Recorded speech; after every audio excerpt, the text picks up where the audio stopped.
한 주의 마지막 거래일 머니마스터 일부 시작해 보도록 하겠습니다. 코스피가 7일간의 연속 상승 랠리를 쉬어가고 있습니다. 어제에 이어서 오늘도 하락하는 흐름이 나타나고 있는데요. 다만 자동차 부품주 그리고 철강단의 움직임이 강하다 보니 코스닥은 어제 하락에 이어 반등을 시도하고 있습니다. 그동안 크게 움직였었던 주도 섹터들이 어제에 이어 오늘까지도 일부 눌림이 나타나고 있는데요. 때문에 투자자분들 사이에서도 사실 희비가 크게 엇갈릴 수 있는 그런 시장이 아닐까 싶습니다. 구체적인 투자 포인트 잠시 뒤에 머니 포인트 통해서 짚어보도록 하고요. 오늘자 2월 21일 키워드 브리핑으로 출발해 보도록 하겠습니다. 두 가지 키워드 마찬가지로 준비해봤습니다. 오늘 시장에서 굉장히 뜨겁게 다뤄지고 있는 이슈죠. 첫 번째, 중국에 대한 반덤핑 관세 이야기, 오늘 철강주들 들끓고 있습니다. 관련한 소식들 첫 번째 브리핑에서 확인해 보시고요. 이어서 현대차 그룹에 대한 이야기도 함께 해보도록 하겠습니다. 미국의 제너럴 모터스 공장과 함께 손을 맺기로 했다, 맞잡기로 했다 이런 이야기들도 있는데요. 두 번째 브리핑 통해서 확인해 보시죠. 자, 첫 번째 한번 열어보도록 하겠습니다. 이번에 정부가 중국산 후판에 최대 38%의 관세를 잠정 부과하는 방식으로 이야기를 내놨습니다. 어제 무역위원회가 기재부에 관련한 소식을 직접 건의한 건데요. 최종 관세가 부과되기까지는 아직 남아있는 과정들, 차례들이 몇 개 있습니다. 그러니까 최종 결정됐다라기보단 아직까지는 불확실성이 큰 그런 이슈라고 봐야 할 것 같은데 만약에 잠정 부과가 최종 결정이 된다고 한다면 실질적으로 매겨지기까지는 대략 1, 2개월의 시간이 추가적으로 필요한 그런 상황이라고 합니다. 후판은 두께 6mm 이상의 철강 제품을 말하는데요. 배나 다리를 만들 때 주로 사용된다고 합니다. 그간 국내 철강 업체들 중국산 저가 공세에 거기에 더해서 최근에는 미국이 계속 관세를 부과하겠다 이렇게 얘기를 하고 있죠. 사실상 이중고에 계속 시달리고 있는 그런 상황이었는데요. 때문에 국내 철강업체 자체는 이번 이슈에 대해서 굉장히 환영하는 분위기입니다. 하지만 업계에서는 오히려 우려의 목소리도 적지 않습니다. 오히려 이 부분이 중국의 관세 부과, 그러니까 새로운 보복 관세를 불러일으킬 수 있다라는 이야기들도 나오고 있는데요. 만약 이런 식으로 중국과의 통상 마찰이 이루어지게 된다면 득보다 오히려 실이 더 큰 상황이 발생할 수 있다라는 이야기들도 함께 점쳐지고 있습니다.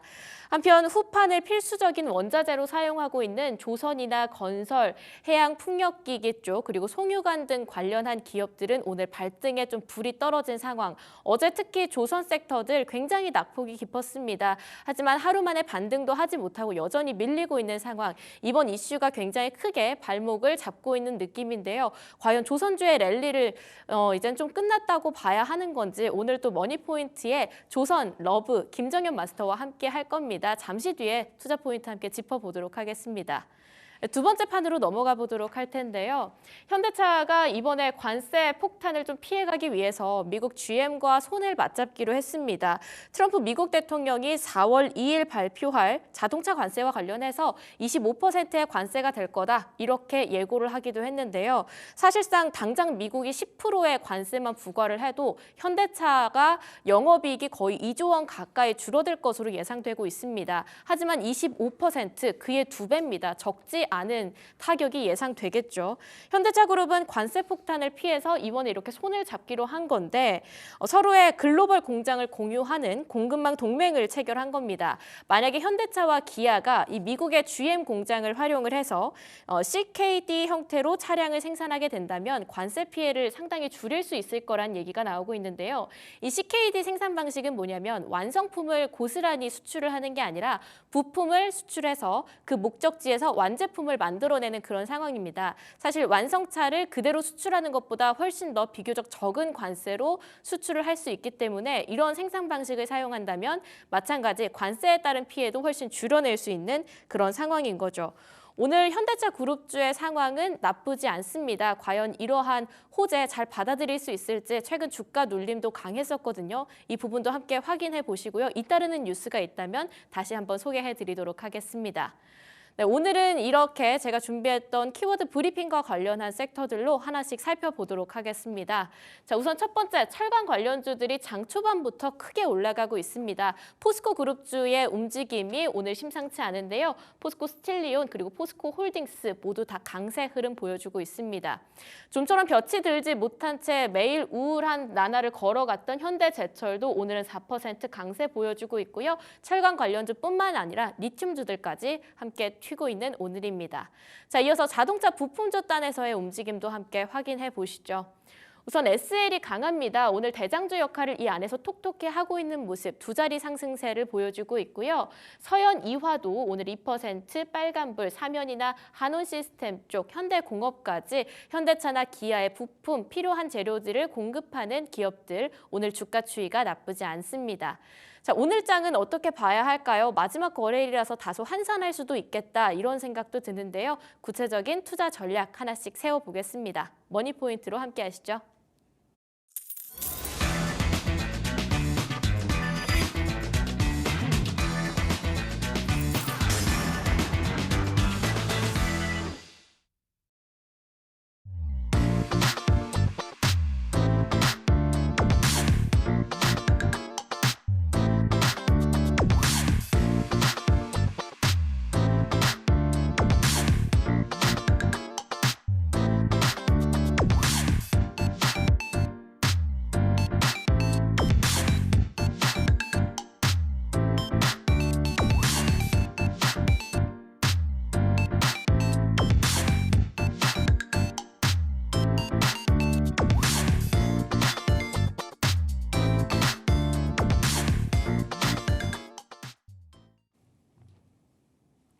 네, 오늘 머니포인트에서는 딜사이트S 김정현 마스터와 함께하도록 하겠습니다. 마스터님 안녕하세요. 네, 안녕하세요.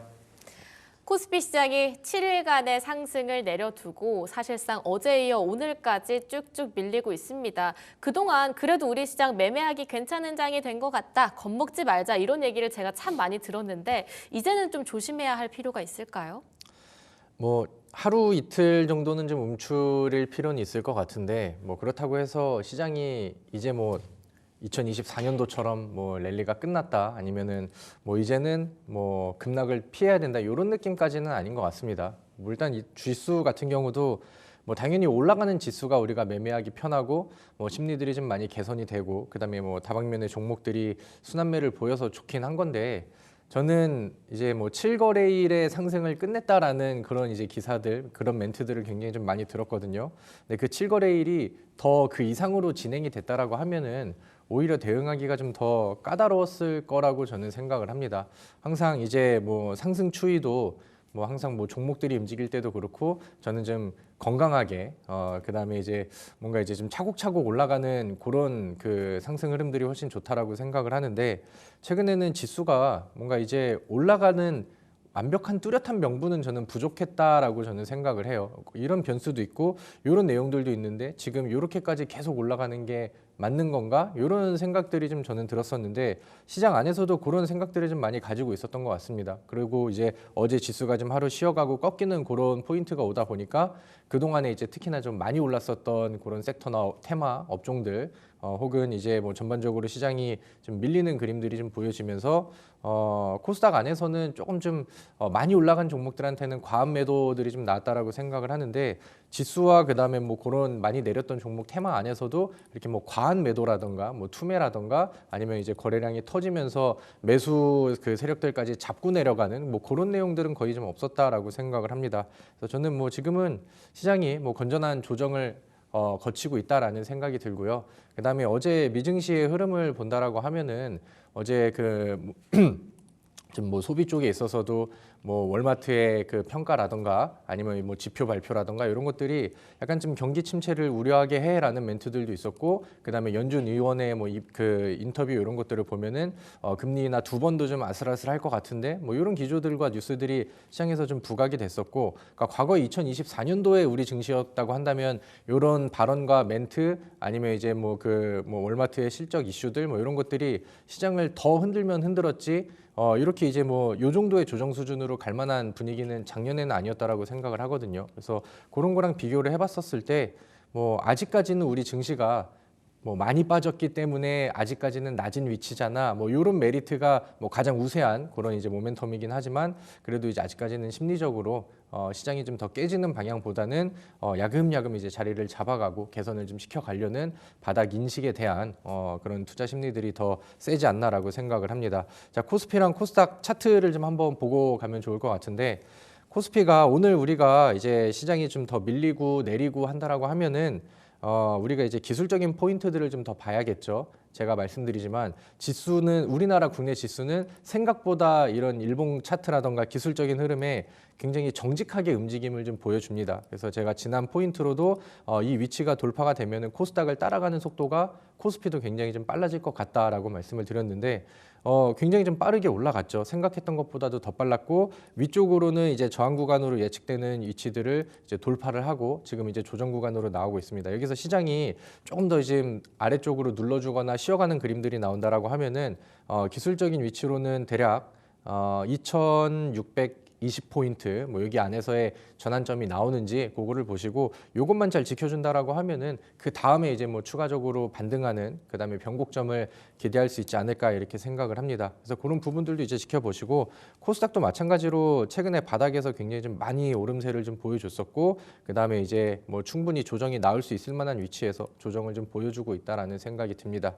그래서 지금은 증시가 뭐 당연히 올라가는 게 좋겠지만 이렇게 쉬지 않고 쭉쭉쭉쭉 올라간다라고 하면은 투자를 하고 새로운 종목을 매수하려는 입장에서는 오히려 더 부담감을 좀 느낄 수가 있거든요. 그러니까 이제 눌러주고 이런 타이밍들 보면서 이제 종목들도 이제 넣었다 뺐다 하면서 그리고 지금은 먹거리가 많기 때문에 뭐 장기 투자보다는 단기적인 매매를 저는 여러 번 수행하고 좀 짧게 수익 줄 때 챙겨 나오는 이런 매매가 더 좋다라고 생각을 하는데 그런 관점 안에서는 아직까지는 시장이 좀 무난한 흐름을 좀 보여주고 있다라는 생각을 합니다.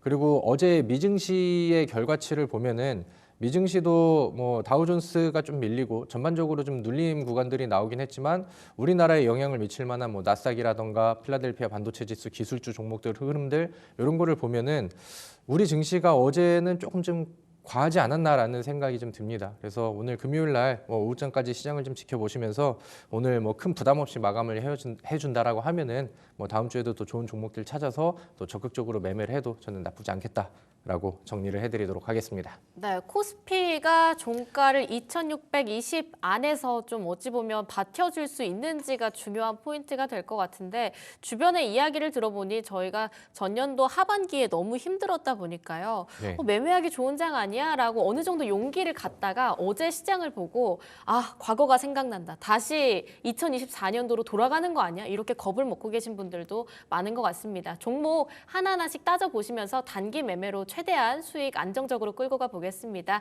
자, 첫 번째 개장 특징주로 함께 해보시죠.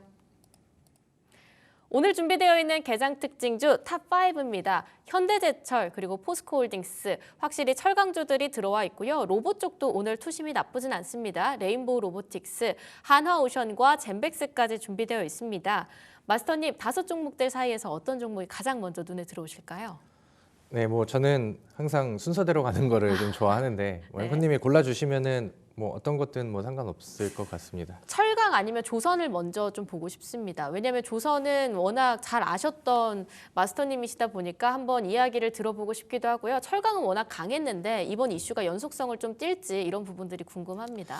네, 그러면 하나오션을 좀 먼저 보도록 할게요. 네, 하나오션 먼저 출발해 보겠습니다. 조선주가 어제 좀 밀렸죠. 그리고 많이 요즘에 밀렸습니다. 관심을 좀 많이 받고 있다 보니까 그러니까 조선주가 좀 밀리고 음봉이 나오면은 끝인가라는 얘기들이 굉장히 좀 많이 나오고 있는 것 같아요. 그러니까 그만큼 좀 많이 오르기도 했었고 시장에서 관심을 좀 많이 받았었던 그런 종목이고, 그러니까 좀 전망을 대부분 좀 좋게 얘기를 저를 포함해서 많은 분들이 얘기를 하다 보니까 뭔가 절대 한 번도 꺾이지 않고 가야 돼라는 인식이 많은 좀 투자자분들한테 있어서 좀 더 그런가 이런 생각이 들기도 합니다.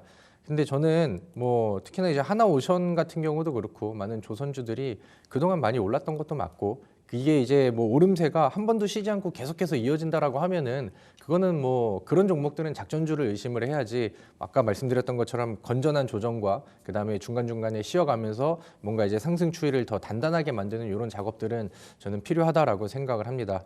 일단은 이제 뭐 철강주들이 오늘 부각이 되면서 이제 뭐 관세를 좀 늘리겠다. 그리고 이제 중국에서 들여오는 그런 이제 철판들을 싸게 이제 이용하는 조선주들한테는 압박이다 이런 얘기들이 나오는데 저는 거기에 대한 뭐 여파가 조선주한테 그렇게 크게 올 것 같지는 않다라는 생각을 하고요.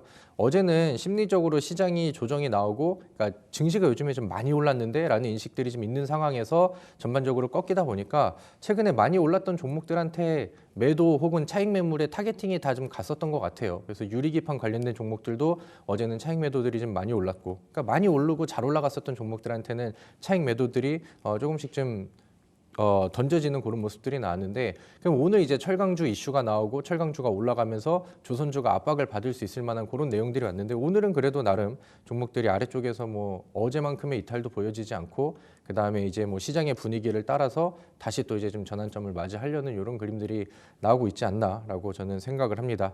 일단은 뭐 철강주 쪽에서 그 관세 부과가 좀 세진다라고 하면은 그거는 뭐 어느 정도 영향력이 있을 수는 있겠지만 지금 조선주들이 가지고 있는 뭐 수주 잔고 이슈들이라던가 아니면 앞으로 이제 중국 견제를 위해서 미국과의 협력 관계를 더 키우고 그다음에 이제 미국에서 이제 그 추구하고 트럼프가 추구하는 그런 이제 LNG 수출에 한국 조선 LNG선들이 기여를 하게 된다라고 하면은 기업 가치가 올라가는 부분들은 뭐 계속해서 우상향 성장을 할 수 있다라고 저는 생각을 합니다. 그래서 하나오션 차트도 좀 볼까요?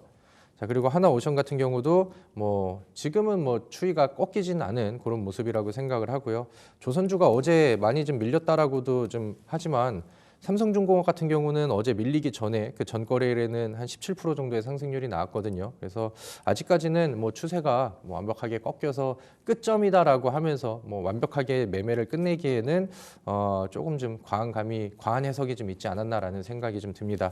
일단은 뭐 단기적으로 몇 거래일을 좀 더 지켜보고 저는 아직까지는 뭐 묵직하게 가져가는 게 좋다라는 생각을 유지를 하고 있고요. 그다음에 월봉상 차트를 보신다라고 하면은 여전히 과열되지 않은 그런 위치라서 지금 가지고 그러니까 작년, 재작년, 뭐 2년 전, 3년 전 대비해서 이제 그 실적이라던가 영업이익 혹은 뭐 가치 개선이 된 부분에 대해서 뭔가 주가랑 비교를 했었을 때 저는 아직까지도 반영이 좀 덜 된 편이 있다라고 생각을 합니다. 그래서 2025년도는 뭐 적어도 뭐 상반기 이상까지는 조선주를 하나씩은 뭐 가지고 가는 게 좋을 것 같고요.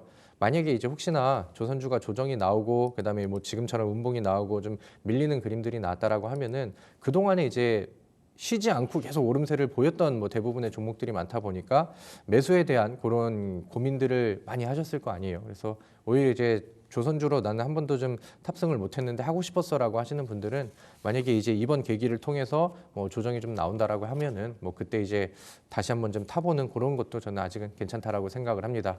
물론 뭐 조선주를 개인적으로 굉장히 좀 좋게 평가하는 것은 맞는데 아직까지도 저는 뭐 괜찮다라는 생각이고요. 혹시나 제 의견이 좀 수정이 돼야 되고 뭐 좀 다른 쪽을 더 매력적으로 느껴야 된다라는 생각이 든다라고 하면은 그때는 뭐 저도 이제 솔직하게 말씀을 드리고 의견을 드리도록 할 테니까 아직은 좀 더 기대하고 가지고 가보자라는 말씀을 드리면 좋을 것 같습니다.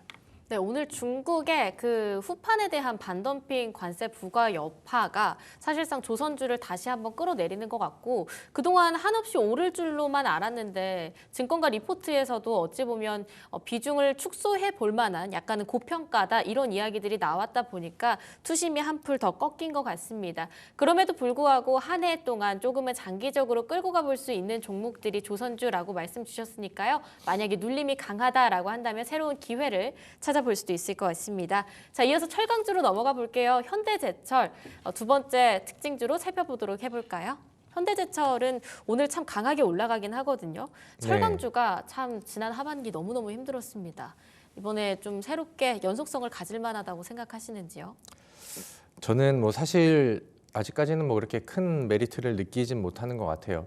그리고 이번에 그 이제 뭐 관세 발표 얘기가 우리 정부 측에서 나온 것도 뭐 잘 나가고 있는데 이거를 더 키워보자 이런 느낌이 아니고 워낙 좀 힘들고 거기 다음에 이제 뭐 트럼프에서 들어올 만한 뭐 관세에 대한 우려감들 이런 것들이 커지고 하다 보니까 우리는 죽지 못해 살아야 돼 이런 느낌으로 발표된 정책이라고 생각을 합니다.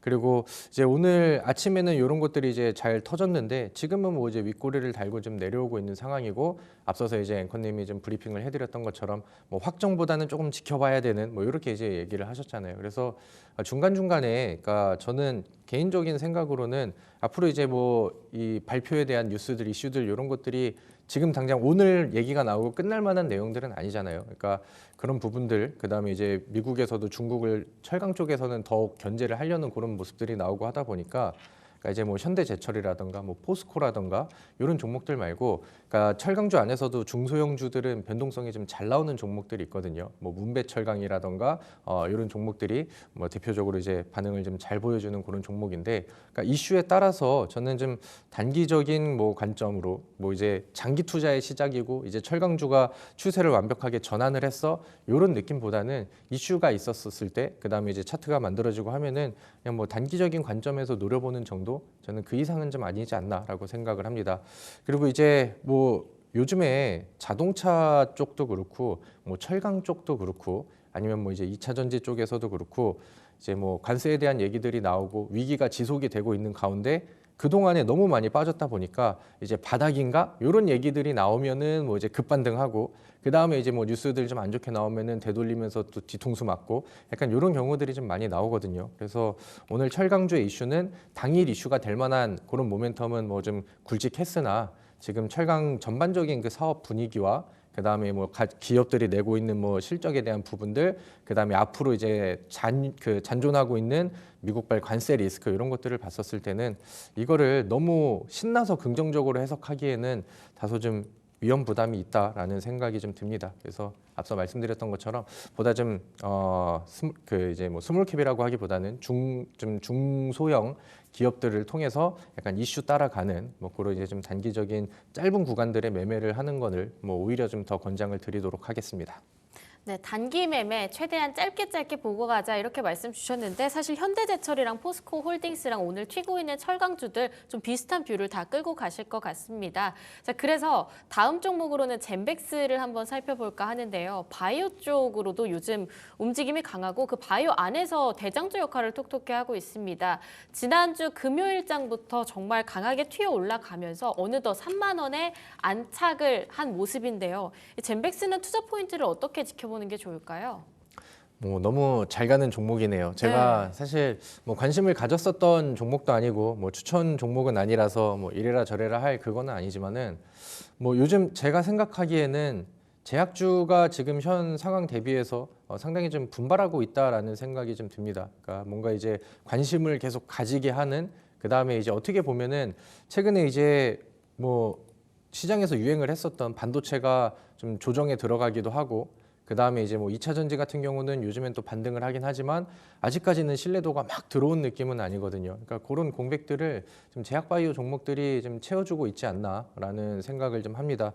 다만 그 제약주들 안에서 그 편차가 좀 많이 큰 것 같아요. 네. 요즘 시총 상위 종목들은 잘 나가는 종목들도 있고 뭐 분위기를 계속 올리는 그런 종목들도 있지만 전반적인 제약 업종의 대부분의 종목들을 보면은 지금 뭐 시장에서 약간 좀 소외감을 느끼는 종목들이 상당히 좀 많거든요. 그러니까 이제 뭔가 저의 스타일은 아니지만 제약주로 요즘 시장에서 뭔가 좀 득을 보려고 한다면은 가는 종목들에 올라타서 같이 좀 가는 그런 전략이 지금 시장의 제약주한테는 좀 먹히는 것 같고 그 다음에 이제 특히나 코스닥에 있는 시총 상위 종목들 요런 이제 종목들이 시장에서는 좀 더 좀 부각을 받는 그런 흐름이 되는 것 같습니다. 그리고 이제 코스닥의 분위기가 요즘에는 좀 올라오고 하다 보니까 과거에 이제 뭐 알테오젠 이런 종목들, 뭐 리가캠 바이오라던가 시총 상위에 랭커되어 있었던 종목들이 과거에 이제 엄청나게 많이 올랐잖아요. 그리고 이제 시장이 좀 올라오면서 많은 이제 개인 투자자들 분들이 뭔가 이제 시장이 올라가니까 이제는 매매를 할 만한가? 그리고 이제 그럼 어떤 종목이 좋지? 그러면 이제 개인 투자자들은 잘 가는 종목 아니면 엄청 잘 갔던 종목 이런 거를 좀 많이 좋아하거든요. 그래서 그런 좀 매수 심리들이 좀 그 제약주들 시총 상위 종목들한테도 좀 들어가고 있지 않나라는 생각이 듭니다. 그래서 알테오젠 같은 경우도 요즘에 개인 투자자들이 상당히 좀 많이 사는 그런 좀 그 수급표를 좀 보여줬었는데 뭐 젠백스도 지금 뭐 비슷하게 굉장히 좀 잘 가고 있는 그런 상황이죠. 그래서 이 젠백스라는 종목의 차트를 좀 보면서 얘기를 해볼까요? 네. 요즘에는 이제 뭐 치매 관련된 종목으로 이제 분류가 돼가지고 뭐 젠백스도 이제 그쪽으로 아니면 그쪽 모멘텀을 좀 붙이고 있는 그런 상황이죠. 그러다 보니까 뭐 치매 관련된 종목들의 그 기대감과 그다음에 관심도가 먼저 가는 종목들을 보면서 조금씩 좀 키워지고 있지 않나라고 생각을 합니다. 뭐 젠백스 같은 경우는 지금 이미 뭐 이제 52주 신고가 랠리를 좀 보여주고 있는 상황이기 때문에 여기서 어디까지 더 갈지는 뭐 우리가 이제 계속해서 모니터링을 통해서 이제 지켜봐야겠죠. 다만 이제 뚫리고 그다음에 이제 지난번 그 수요일 날 만들어 놨었던 뭐 전고점을 또 다시 한번 돌파한다라고 하면은 지금 당장의 방향은 위쪽을 좀 향하고 있다. 뭐 이렇게 이제 보시면 되지 않을까라고 생각을 합니다. 그래서 젠백스라는 종목의 이제 흐름이 뭐 잘 유지가 된다라고 하면은 그 다음에 이제 좀 흐름을 같이 이어갈 수 있을 만한 종목으로는 저는 뭐 샤페론 정도가 좀 괜찮다라고 생각을 하거든요. 그래서 저는 뭐 개인적으로 너무 과열되고 지금 달리고 있는 종목들을 선호하진 않으니까 그러니까 젠백스의 흐름들을 혹시나 좀 따라갈 수 있을 만한 뭐 후속 종목들을 찾는다라고 하면은 저는 샤페론이라는 제약 종목에 한번 또 같이 관심을 좀 가져보시면 좋지 않을까 이렇게 생각이 듭니다. 어제는 뭐 강한 급등을 보여줬었고 그다음에 거래량을 터트리면서 방향을 돌파 방향으로 바꿨는데 오늘은 거래량 확 죽여가면서 음봉으로 좀 쉬어가고 있죠. 그래서 지금 뭐 바닥 잡고 여기서 이제 횡보 보여준다라고 하면은 충분히 또 어제와 같은 돌파 시도를 좀 보여줄 것 같으니까 그런 거를 이제 기술적인 포인트로 놓고 보시면 더 좋을 것 같다라는 생각을 합니다. 네, 젠백스 받아봤습니다. 요즘 제약바이오들 사이에서도 희비가 크게 엇갈리고 있는 만큼 볼 거면 대장주 가는 말을 보자. 그리고 본다고 하더라도 시총이 좀 무거운 주식 위주로 살펴보자라고 말씀 주셨는데요. 대신에 단기 과열이다라고 생각되는 경우들도 있기 때문에 젠백스와 함께 샤페론도 함께 끌고 가보는 걸로 잡아보도록 하겠습니다. 자, 이어서 수급 특징주로 함께 넘어가 보도록 하겠습니다. 자, 오늘 준비되어 있는 수급 특징주 탑5입니다. SL이 제일 위에 올라와 있네요. 동국제강과 금양 오늘 강합니다. 두 자릿수대 상승세 보여주고 있고요. 현대로템, 에코프로까지 5종목 나와 있습니다. 마스터님 어떤 종목 먼저 살펴볼까요? 네, 뭐 다 비슷한 것 같은데요. 네. 오랜만에 자동차 부품주가 오늘 힘을 좀 많이 쓰게 됐죠. 그래서 뭐 SL이라는 종목을 좀 같이 보도록 하겠습니다.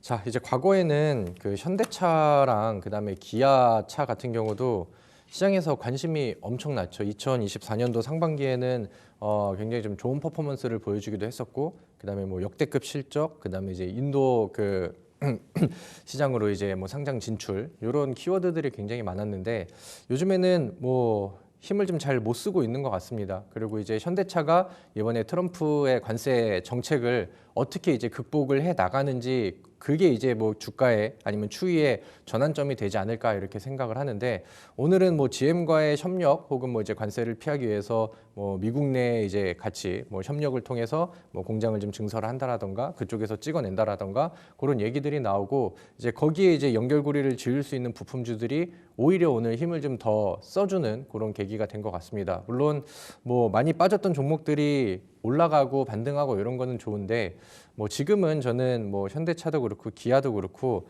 뭔가 이제 안심하고 투자하기에는 리스크를 좀 많이 가지고 있지 않나라는 생각을 좀 하고 있어요. 그리고 이제 뭐 부품주들 같은 경우도 개별적인 이슈가 터져서 뭐 잘 올라가는 경우들도 있지만 대부분은 이제 현대차라던가 기아의 전반적인 분위기를 보면서 후발적으로 따라가는 종목들이 많고 그 다음에 이제 중소형주들은 거기서 변동성이 더 잘 나오니까 뭐 수익률 측면에서는 더 기대하는 그런 그림들이 나와줘야 되는데 일단은 오늘 뭐 SL은 굉장히 잘 튀어가고는 있지만 현대차랑 기아 같은 경우는 여전히 좀 불안한 모습을 추세적으로 좀 보여주고 있다라는 생각이 좀 듭니다. 자, 우리 차트를 좀 놓고 볼까요? 네.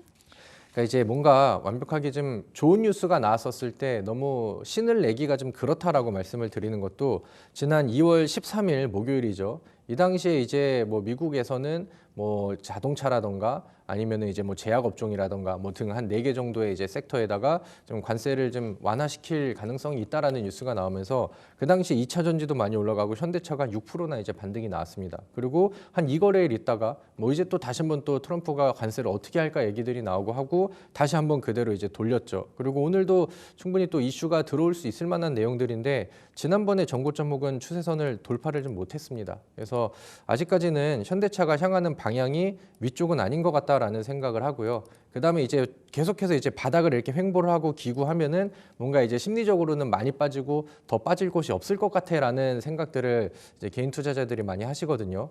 근데 이게 차트를 우리가 이제 거꾸로 돌려서 뒤집어 놓고 본다라고 하면은 지금 현대차가 보여주고 있는 일봉 차트의 퍼포먼스는 위쪽을 계속해서 두드리고 있죠. 전고점을 비슷한 데를 계속해서 두드리고 있습니다. 보통 여기에서 돌파가 나오면은 이제 거래량을 늘리면서 이제 쭉 위쪽으로 치고 올라가는 그런 그림이 나오는데 이거는 차트를 거꾸로 뒤집어 놓은 거예요. 그럼 이제 이게 위쪽으로 돌파가 될 것 같다라는 생각이 든다라고 하면은 하방 이탈도 지금 기술적으로는 우려가 되는 부분이기도 하다. 이렇게 이제 해석을 할 수가 있겠죠. 그래서 이런 부분들이 저는 아직까지는 좀 부담이 됐다라고 생각을 해요. 그래서 적어도 현대차랑 기아차가 실제로 이제 주가 추이를 위쪽으로 바꾸고 그다음 심리들도 개선이 돼서 많은 이제 뭐 외국인 수급들이라던가 아니면 적어도 이제 뭐 22만 원을 넘어가면서 좀 불이 붙었다라는 생각과 그다음에 바닥을 찍었다라는 확신이 더 들 때 그럴 때 이제 부품주들을 관심을 가져보면 좋지 않을까라고 생각을 합니다. 그래서 뭐 저도 과거에 이제 부품주를 좀 좋아했었던 그런 사람인데 뭐 이제 뭐 SL이라든가 현대공업, 화신 뭐 이런 대표적인 이런 종목들이 오늘 이제 좀 잘 치고 올라오고 반등도 해주면은 저는 그동안 혹시나 이제 물려 있으셨던 분들이 좀 탈출하는 기회로 삼으시면은 더 좋지 않을까라는 개인적인 의견을 드리도록 하겠습니다. 하나의 탈출 기회로 보자. 오늘 현대차와 기아 그래도 추이가 나쁘지 않았는데 또 빠르게 윗꼬리를 달고 있습니다. 어찌 보면 장 시작한 지 1시간도 채 되지 않은 상황이기 때문에 투심이 확실하게 돌아왔다라고 보기에는 아직까지 또렷하지 않은 상황인 것 같으니까요. 부품주의 투자 전략도 좀 최대한 짧게 보수적으로 접근해 보는 게 좋을 것 같습니다. 자, 이어서 현대로템 한번 살펴보도록 하겠습니다. 방산이 조금 눌리는 흐름이 있었어요. 이번 주에 잘 나가다가 살짝 한풀 꺾였거든요. 다만 오늘 현대로템이 참 강합니다. 8%대 강세. 지금 보니까 하나 에어로스페이스하고 함께 육군이랑 해병대 쪽으로 보낼 그 무인 수주차 있잖아요. 그쪽에 네. 어떤 사람이 어떤 기업이 수주전에서 승자를 따내겠는가 이런 이야기가 좀 시장에서는 기사거리로 돌고 있는 것 같긴 합니다. 현대로템의 투자 포인트는 어떻게 보고 계실까요? 네, 너무나도 잘 가는 그런 종목인 것 같습니다. 그죠? 표정이 아쉬우신 것 같은데요. 네, 뭐 항상 내 종목은 아니라 하더라도 네. 너무 뭐 잘 가면은 뭐 아쉬운 그런 느낌들은 항상 나는 것 같습니다. 제가 뭐 과거에는 현대로템을 그래도 나름 추천을 좀 많이 하고 뭐 하나 에어로스페이스라던가 LIG 넥스원이 저는 2024년도에도 좀 그림에 똑같았거든요. 네. 그래서 그거를 대체할 종목으로 현대로템을 좀 많이 제시를 했었는데 이제는 현대로템도 그 반열에 이제 껴들어서 이거를 사라고 뭐 더 갈 것 같아도 뭐 이제 삽시다라는 얘기를 하기에는 너무 좀 멀리 가버린 좀 약간 그녀 같은 그런 종목이 좀 돼버렸죠. 근데 뭐 여전히 이 이제 뭐 LIG 넥스원이라던가 아니면은 뭐 현대로템 아니면 하나 에어로스페이스 이런 종목들을 보면은 뭐 우리나라 방산주들의 힘이 뭐 여전히 좋은 것 같습니다. 저는 이제 기업 가치적인 뭐 평가보다는 지금은 이제 시장에 워낙 좀 뭐 불안한 그림들도 나오고 아직까지는 주도 업종들이 제대로 올라선 게 없거든요. 그러다 보니까 이제 이쪽에 심리적인 부분들 기대감들이 더 좀 좋게 반영이 돼서 여전히 또 좋은 그림을 보여주고 있다라는 생각이 좀 듭니다. 그래서 현대로템은 뭐 여전히 잘 가고 있죠. 신고가를 오늘 또 이제 뚫었기 때문에 이 종목의 방향은 지금 당장은 계속해서 우상향을 하고 있고 이거를 뭐 가치적으로 어디까지를 뭐 목표가를 해야 된다라고 보기보다는 그러니까 지금 뭐 지속적으로 추이를 보면서 팔로잉을 하면서 지속적인 모니터링이 좀 필요한 그런 시점이죠. 근데 뭐 현대로템은 이제 뭐 그림의 떡이 되긴 했지만 이제 방산 섹터 안에서 우리는 그럼 이제 이런 분위기를 보면서 좀 덜 올라간 종목들을 한번 좀 찾아보고 그다음에 이런 그림이 나올 수 있을 만한 종목들을 찾아보면 좋잖아요. 그래서 저는 과거에는 이제 또 캔코어 에어로스페이스도 이제 그 골라드렸고 그다음에 뭐 항공우주 쪽에서는 이제 컨텍이라는 종목도 제시를 했었는데 이제 이거를 방산주 쪽으로 해석을 해본다라고 하면은 저는 뭐 한국 항공우주도 요즘에 분위기가 확실히 좀 많이 올랐다라고 생각을 하거든요. 뭐 항공우주 쪽에서도 그렇고 뭐 방산 쪽에서도 그렇고 이제 뭐 복합적인 사업을 하고 있는 분야이기 때문에 그리고 한국 항공우주가 이제 요즘에 주가에도 큰 반영을 좀 보여주고 있는 것 같아요. 차트를 좀 한번 같이 볼까요?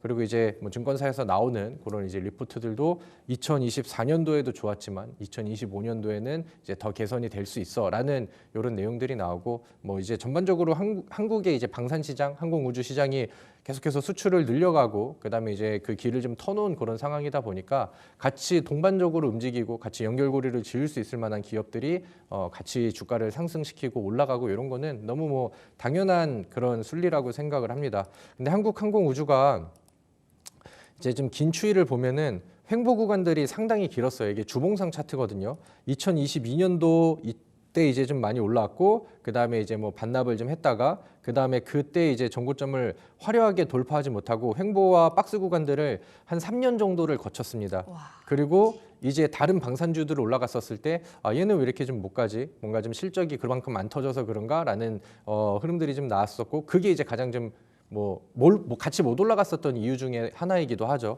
근데 이제 그런 부분들이 일단은 뭐 지금 당장의 실적은 먼저 올라간 종목들을 따라갈 정도의 수준이 나오진 않지만 앞으로 이제 개선될 수 있을 만한 실적의 기대감들, 그 다음에 이제 지금 뭐 동종 섹터 내 종목들이 워낙 세게 가고 하다 보니까 그런 흐름을 저는 이제는 뭐 타고 가지 않나, 뭐 그런 흐름이 전달이 되지 않을까라는 부분들이 기술적 돌파로 이제 좀 입지를 좀 보인다라고 생각을 합니다. 그래서 이제 좀 덜 올라간 종목을 상대적으로 찾으신다라고 하면은 한국항공우주라는 종목이 저는 뭐 상당히 좀 좋다라고 생각을 합니다. 그리고 뭐 이제 하단에 박스권 여기를 아래쪽으로만 이탈하지 않는다라고 하면은 계속해서 좀 힘을 모아가는 그런 단계로 보여지거든요. 그래서 여기가 이제 돌파에 대한 약간 좀 입질이 좀 오고 있죠. 그리고 만약에 예를 들면은 두산에너빌리티라는 종목의 월봉 차트를 보면은 마찬가지로 바닥에서 계속해서 이제 박스를 만들어주고 있다가 전고점 매물대가 돌파가 되는 시점 안에서는 굉장히 좀 가속이 좀 붙어서 요즘 잘 나가고 있잖아요. 그러니까 이런 것들처럼 한국항공우주도 월봉상 차트 안에서는 비슷한 그림을 좀 보여주고 있고 그다음에 거기에 같이 갈 수 있을 만한 명분들을 현대로템이라든가 아니면 뭐 LIG, 넥스원이라든가 이런 종목들이 좀 먼저 보여주고 있다. 그래서 좀 덜 올라간 종목을 찾으신다라고 하면은 이것도 한번 관심 있게 보시면 좋을 것 같습니다. 네, 현대 로템과 함께 한국항공우주까지 받아봤고요. 오늘 LIG 넥스원까지도 사실상 1% 플러스 시장 자체의 분위기가 썩 좋다라는 생각은 들지 않지만 그래도 최근 꺾였던 방산이 다시 오늘 좀 힘써주고 있는 날이구나 포인트 짚어볼 수 있는 것 같습니다. 자, 이어서 금양까지만 한번 살펴볼까요? 오늘 두 자릿수 상승세 기록하고 있는데요. 2차 전지 흐름이 최근 참 남다릅니다. 에코프로도 아까 같이 올라와 있었어서 2차 전지 섹터 자체에 대한 흐름도 같이 짚어주시면 좋을 것 같아요. 네, 2차 전지는 참 어려워요. 얘기하기가 참 애매합니다. 왜냐면은 그러니까 그동안에 소외된 구간들이 좀 기간들이 너무 길거든요. 근데 2023년도의 흐름을 보면은 2차 전지는 어마어마했죠. 그리고 그때 이후로 굉장히 좀 많이 빠졌으니까, 그러니까 좀 많이 빠지고 많이 그러니까 뭐 저평가라고 하기보다는, 그러니까 좀 가격 메리트가 많이 빠져서 좋은 업종이 뭐야라고 하면 1순위는 저는 2차 전지라고 해도 뭐 충분하다라고 생각을 하는데, 그게 이제 뭐 호재가 들어와서 그럼 추세 역전이 완벽하게 될 수 있어? 이런 부분에 대해서는 아직은 좀 미지수야라고 이제 또 답변을 해야 되는, 약간 좀 그러니까 해석이 좀 아직은 어중간하고 좀 애매한 그런 업종이라고 생각을 합니다.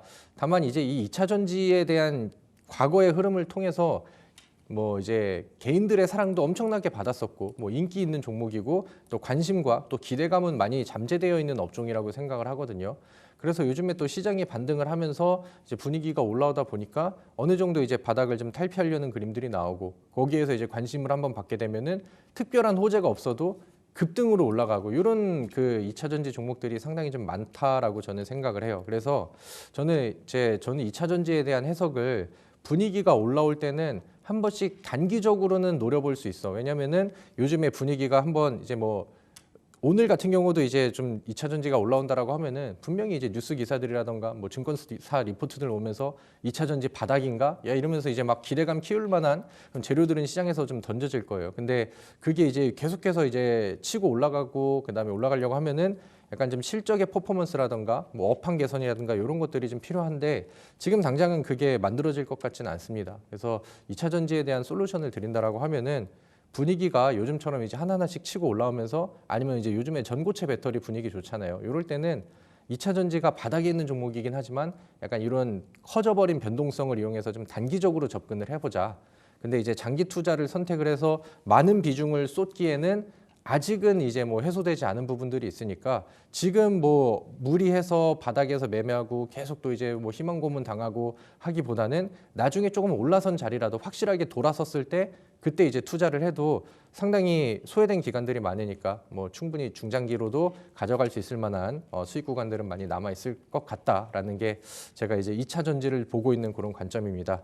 일단은 뭐 금양 같은 경우는 오늘 바닥에서 많은 반응을 보이고 그다음에 이제 뭐 특징주로 나올 만큼 10% 이상의 상승률을 보여줬는데 과거에 이제 차트 흐름을 보면은 이 종목이 2024년도 상반기에 12만 원 위에 있었던 종목이 지금은 18,000원이 됐거든요. 그러니까 그만큼 많이 빠졌기 때문에 호가창들도 이제 많이 좀 소외가 됐었을 거고 오늘 뭐 어떤 이슈가 부각이 되었던 간에 뭐 이렇게 지금 하루 만에 급등이 나올 수 있는 거는 충분히 뭐 큰 의미가 부여되지 않는다 하더라도 나올 수 있는 현상인 것 같습니다. 그래서 금양을 사실 오늘 뭐 급등 수급 특징주가 됐지만은 관심주로는 뭐 이렇게 좀 별로 안 보셔도 좋을 것 같고 요즘에 또 2차 전지의 분위기가 좀 올라오다 보니까 그 안에서 약간 좀 묵직하고 그 다음에 거기 안에서도 좀 약간 좀 믿고 좀 볼 수 있을 만한 뭐 다방면의 재료들을 가지고 있는 종목들도 많으니까 잠시 후에 제가 2차 전지를 하나 좀 소개를 하긴 할 거거든요. 그래서 차라리 금양보다는 그쪽을 관심을 가지시는 게 저는 더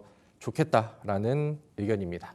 네, 공략주 타임으로 빠르게 넘어가 봐야겠습니다. 2차 전지 오늘 어떤 종목을 봐야 할까? 방금 전에 댓글에서도 오늘 뭐 사야 하지? 이런 댓글들 올라왔었거든요. 공략주 타임 통해서 자세하게 짚어보도록 하겠습니다.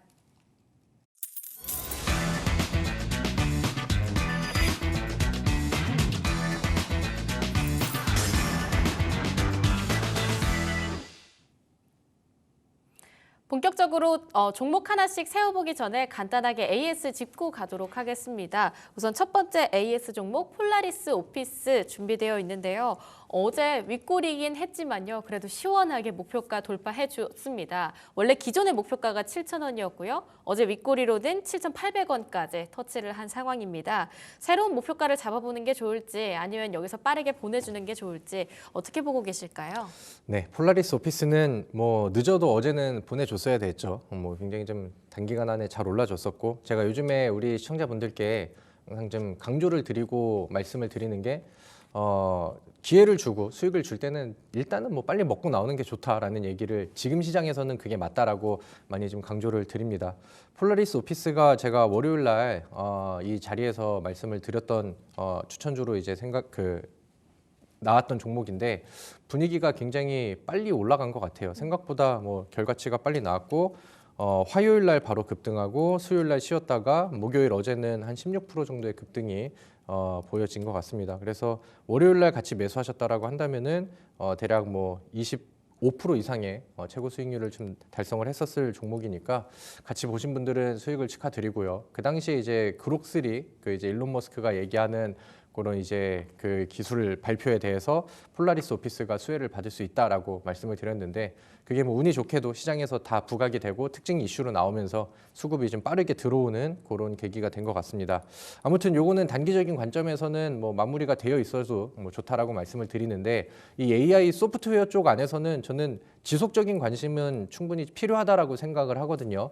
만약에 이제 폴라리스 오피스가 오늘은 이제 다시 좀 눌러지고 있는 시초가 이후에 좀 눌러지고 있는 그런 상황인데 다시 한번 이 올라선 그러니까 과거에 이런 전고점 언덕을 돌파하고 지금은 추가적으로 돌파가 나온 시점 안에선 급등이 나오니까 그 다음에는 이제 위쪽 안에서 다시 이제 지지를 잡는다던가 바닥을 잡으려는 시도를 할 거거든요. 그러니까 오늘 당장이 아니라 하더라도 소프트웨어 쪽 안에서는 순환매가 지속적으로 돌아가면서 나올 것 같아요. 그리고 장기적인 전망도 좋고 그래서 좀 바닥을 다시 재차 잡고 요 매물대 안에서 이제 횡보하는 그림들이 나온다라고 하면은 그때는 재매수 관점으로 관심을 가져보셔도 좋겠다라는 생각을 합니다. 그래서 뭐 깔끔하게 또 좋은 수익이 나왔고 앞으로도 관심을 가져도 되는 종목이니까 관심 종목에 등록해 놓으시고 앞으로 한번 흐름을 좀 지켜보도록 하죠.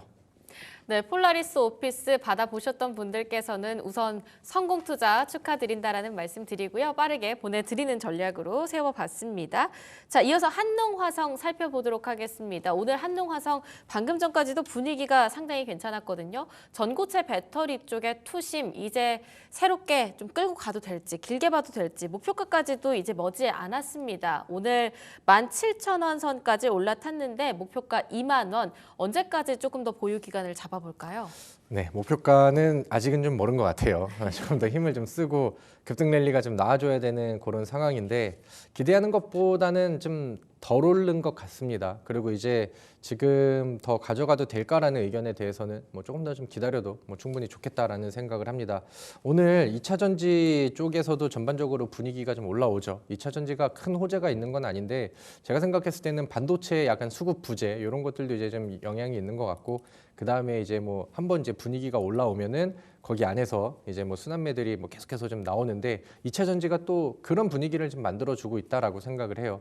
그리고 이제 전고체 배터리 같은 경우는 최근에 이제 현대차가 전고체 배터리를 이제 직접 좀 하겠다. 그리고 그거를 이제 앞당겨서 좀 즉각적으로 처리를 하겠다라는 얘기들이 나오다 보니까 뭐 이수 스페셜티 케미컬 같은 경우도 그렇고요. 뭐 동종 테마 안에 있었던 다른 종목들은 먼저 이제 스타트를 좀 끊어주는 것 같습니다. 이제 차트를 좀 한번 볼까요? 저는 개인적으로 과거에 이제 그 전고체 배터리 이슈를 봤었을 때 이수 스페셜티 케미컬이 뭐 대장이 되거나 아니면 이제 한농화성도 뭐 적어도 이제 대장에 그 우선순위에 좀 붙어 있었던 종목인데 요즘 이수 스페셜티 케미컬이 움직이는 거에 비해서는 한농화성이 힘이 좀 덜 터졌다라고 생각을 해요. 그리고 그 당시에 말씀드렸었던 위쪽에서 누르고 있는 요런 이제 좀 저항 구간들이 아직까지는 돌파가 되지 않았다. 근데 요거를 돌파를 해준다라고 하면은 그동안에 이제 모아놨었던 그다음에 먼저 가지 못했었던 그런 힘들이 한번 좀 터져질 수 있을 것 같다. 이렇게 이제 제시를 드렸었죠. 그래서 그런 관점 안에서는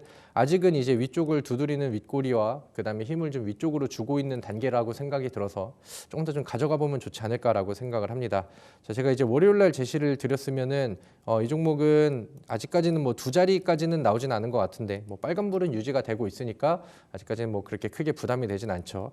2만 원까지는요 최종 목표로 보시되 아까 말씀드렸던 것처럼 두 자리 수익률이 나오면은 좀 기계적으로 분할 매도 하시고 그다음에 뭐 목표가 도달이 안 돼서 좀 꺾이는 것 같다 그러면 이제 시장가로 수익 챙기면서 가져가시고 지금은 이렇게 이제 매매를 해야 되거든요. 그래서 뭐 최종 목표가는 2만 원. 다만 이제 두 자리 수익률은 거의 좀 근접을 한 것 같으니까 그때 이제 또 분할 매도는 좀 기계적으로 하시면서 짧게 대응을 하시면 더 좋겠다라고 생각을 합니다. 네, 최종 목표가 2만 원을 앞두고 짧게 매도해 보면서 차익 실현하는 전략으로 끌고 가 보도록 하겠습니다. 자, 새로운 종목 하나씩 열어보도록 하겠습니다. 오늘 첫 번째 공략주 우진 가져와 주셨네요. 원전 쪽의 투심이 아무래도 두산 에너빌리티 오늘 다시 올라가고 있습니다. 네. 다음 주까지 계속 기대를 해봐도 되지 않을까 싶은데 우진의 체크 포인트 어떤 것들이 있을까요? 일단은 저는 원전주를 요즘에 좀 많이 말씀을 드리는 것 같고 원전주가 좀 좋은 내용들을 많이 포함을 하고 있는 것 같아요. 근데 두산 에너빌리티가 일단은 스타트를 끊었고 그다음에 가장 좀 상징적인 그다음에 원전주의 분위기를 끌고 갈 수 있는 대장격의 종목이 최근에 52주 신고가 쓰고 뭐 난리를 좀 치고 있거든요. 그래서 이 분위기들을 순환매를 따라서 그 다음 이제 중소형 종목들도 따라갈 수 있을 것 같다라는 의견이 이제 제가 말씀을 드리는 거고 사실 이제 뭐 원전에 대한 얘기는 좀 많이 드렸던 것 같습니다. 제가 좀 멀리 보고 좀 굵직하게 가져갈 거면은 망설이지 말고 두산 에너빌리티, 그다음에 이제 좀 단기적인 변동성을 보시려고 한다면은 G2 파워 이렇게 이제 많이 말씀을 드렸었는데 좀 제 기대치와는 다르게 뭐 두산 에너빌리티 혼자서 지금 뭐 단기적으로나 뭐 전망으로나 북치고 장구치고를 좀 다 하고 있는 그런 상황이 좀 된 것 같아요. 그래서 중소형주들도 좀 빨리 같이 따라가면 좋겠다라는 생각을 하는데 뭐 원전주에 대한 전망과 이슈, 뭐 그다음에 이제 호재에 대한 내용들 이런 것들은 저는 여전히 기분 좋게 존재를 하고 있다라고 생각을 합니다. 일단은 뭐 가장 큰 내용들은 AI 시장은 뭐 지금 계속해서 이제 확장 국면에 있는 그런 상황이고 AI에 들어가는 그 엄청난 에너지들을 과연 어디서 이제 끌고 올 것인가 그 부분에 대해서는 이제 SMR 그다음에 이제 원전 시장의 그 확대가 당연히 있을 수밖에 없다라는 생각이 좀 들고요.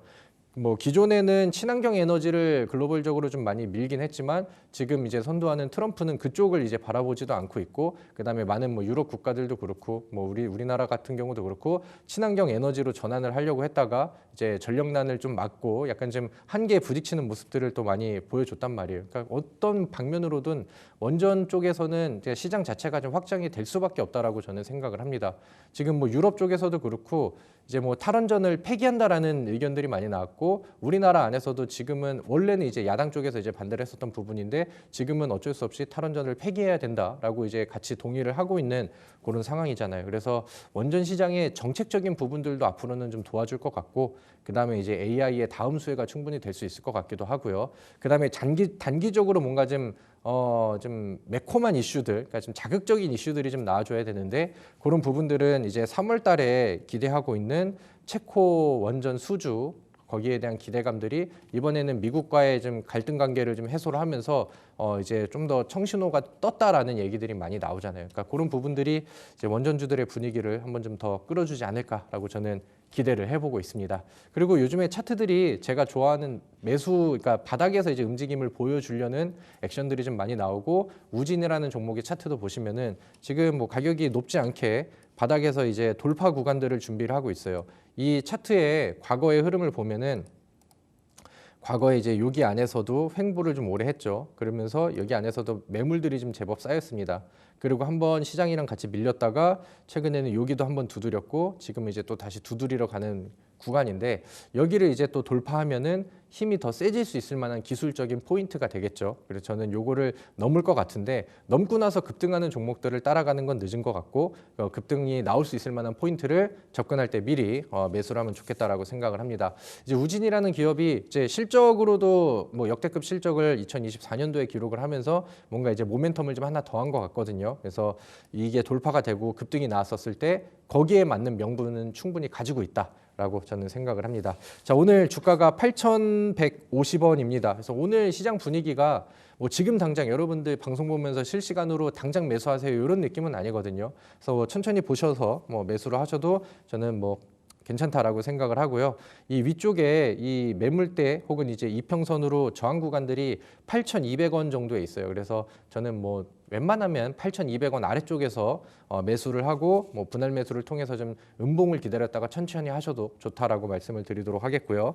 그다음에 손절가를 먼저 좀 잡아드린다라고 하면은 조금 좀 타이트하게 해서 지금 위쪽에 잡고 있는 새로운 박스의 하단 위치 7,600원 이렇게 이제 잡아드리도록 하겠습니다. 그리고 목표가는 제가 이제 9,500원 이렇게 이제 잡아드리도록 하겠는데 지금 주가에서 9,500원까지 목표를 하면은 일단은 한 15% 정도 이제 상승률이 나오거든요. 그래서 그 위치를 목표로 좀 해보시고 그다음에 두 자리 수익률이 넘어갈 때는 일단은 기계적인 분할 매도 하시면서 대응을 해보시고 반응이 나오면은 제가 요즘에 또 방송에 여기저기 많이 나오니까 AS 해드리면서 보도록 하겠습니다.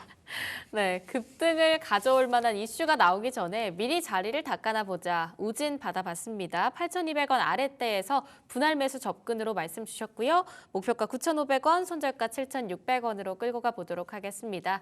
자, 이어서 다음 공략주입니다. 어부부 반도체 가져와 주셨는데 K칩스 반도체법 관련해서도 계속 모멘텀이 있었고요.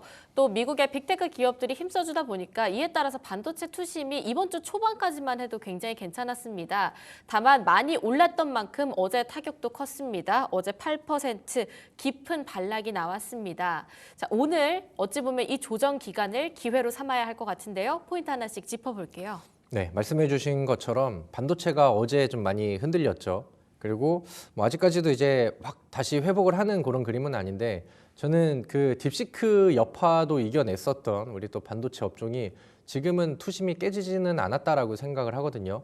물론 뭐 삼성전자랑 SK 하이닉스의 분위기가 좀 올라오고 그게 이제 확인이 돼야 거기가 이제 좀 변곡점이 되거나 다시 도약할 수 있는 그런 위치가 될 거다라는 생각이 들긴 하는데 뭐 그렇기 때문에 올라갈 때 따라가기보다는 좋은 전망과 좋은 상승을 기대한다라고 하면은 지금 같은 조정을 좀 기회로 삼아도 좋겠다라는 생각을 합니다. 그래서 요즘에 여러 반도체 종목들을 보면은 좀 어떤 이슈가 좋을까 이런 고민들을 좀 많이 하죠. 그리고 이제 유리기판이 지금 당장 현재로선 가장 강하게 나왔었던 종목인데 그 다음으로 나오는 뉴스가 이제 삼성전자의 스타게이트 프로젝트 참여 거기로 인해서 이제 부각될 수 있을 만한 이제 파운드리 관련된 기업들 뭐 이런 것들이 이제 그 다음 이제 순환매로 흐름을 좀 잘 보여주는 것 같거든요.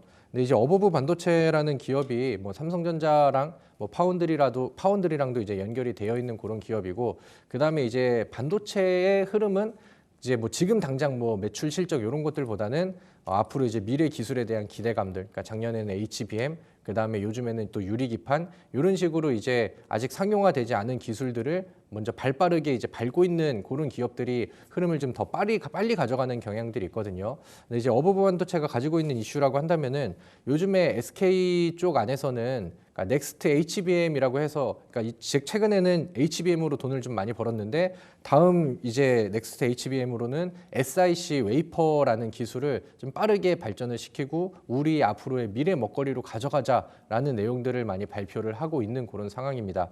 그래서 이제 거기에 관련된 종목들이 어떤 게 있는가 하고 봤는데, 어버브 반도체는 이제 그 SK랑 삼성이랑 같이 해서 이 SiC 반도체 쪽에 있어서 국책과제로 같이 좀 선정이 된 기업으로 공동 개발 협력에 기대감은 여전히 좀 가지고 있다, 이렇게 생각이 듭니다. 그러니까 재료를 좀 많이 가지고 있죠. 그 외에 뭐 온디바이스 AI라든가 뭐 MPU라든가 이런 이제 좀 개별적인 이슈도 가지고 있는 그런 종목이라서 이런 끼들이 반도체 종목들의 분위기가 올라오면은 다른 종목들보다 항상 좀 먼저 발현이 되기도 하고, 그런 이슈가 부각이 됐었을 때는 뭐 상한가를 가기도 하고, 그런 그림을 어버브 반도체가 최근에 많이 보여줬다라고 생각을 합니다. 자, 차트를 보면은 바닥에서 올라온 뒤에 한번 뭐 추가적인 급등이 나왔고 3거래일 동안은 그 단기 과열 장치로 단일가 매매가 진행이 됐어요. 그리고 그거 풀리면서 반도체 그 어제 분위기가 안 좋다 보니까 어제는 이제 낙폭을 좀 받았죠. 근데 과거에 이제 위쪽으로 올라가고 들어 올리고 위쪽에 있는 매물대 소화하면서 위쪽으로 치고 올렸었던 양봉 대비해서 거래량이 많이 발현이 되지도 않았거든요. 그렇기 때문에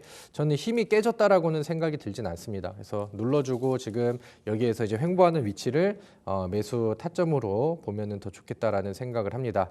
하단은 일단은 12,000원으로 손절가를 좀 잡았는데, 저는 뭐 12,000원의 직전, 그러니까 요거는 이제 뭐 종가 기준으로 보시고 그 뭐 부근에 누르는 위치들이 나온다라고 하면은 그때까지는 매수 가격 가능한 매수 가격대로 이제 보셔도 좋겠다라고 생각을 합니다. 그래서 12,000원은 손절가이지만 종가 기준으로 하고요. 그다음에 뭐 지금 현재 구간보다는 아래쪽으로 매수를 권장을 드리도록 하겠고, 최대 매수가는 뭐 못해도 지금은 더 낮은 가격이긴 한데 14,000원을 넘기지는 말자, 이렇게 이제 안내를 드리도록 하겠습니다. 목표가는 이 위쪽에 있는 언덕 18,000원까지 잡아드리도록 할 테니까 이 반도체 쪽에 새로운 종목을 보시는 분들은 이 어버브 반도체도 한번 좀 관심 있게 보시면 좋겠다라는 의견입니다. 네, 두 번째 공략주 어버브 반도체 받아봤습니다. 14,000원대 위에서 매수를 해보진 말자. 적어도 현재가 아래에서의 매수 진입 말씀 주셨고요. 손절가는 종가 기준입니다. 12,000원으로 끌고 가보면서 목표가까지 차근차근 지켜보도록 하겠습니다.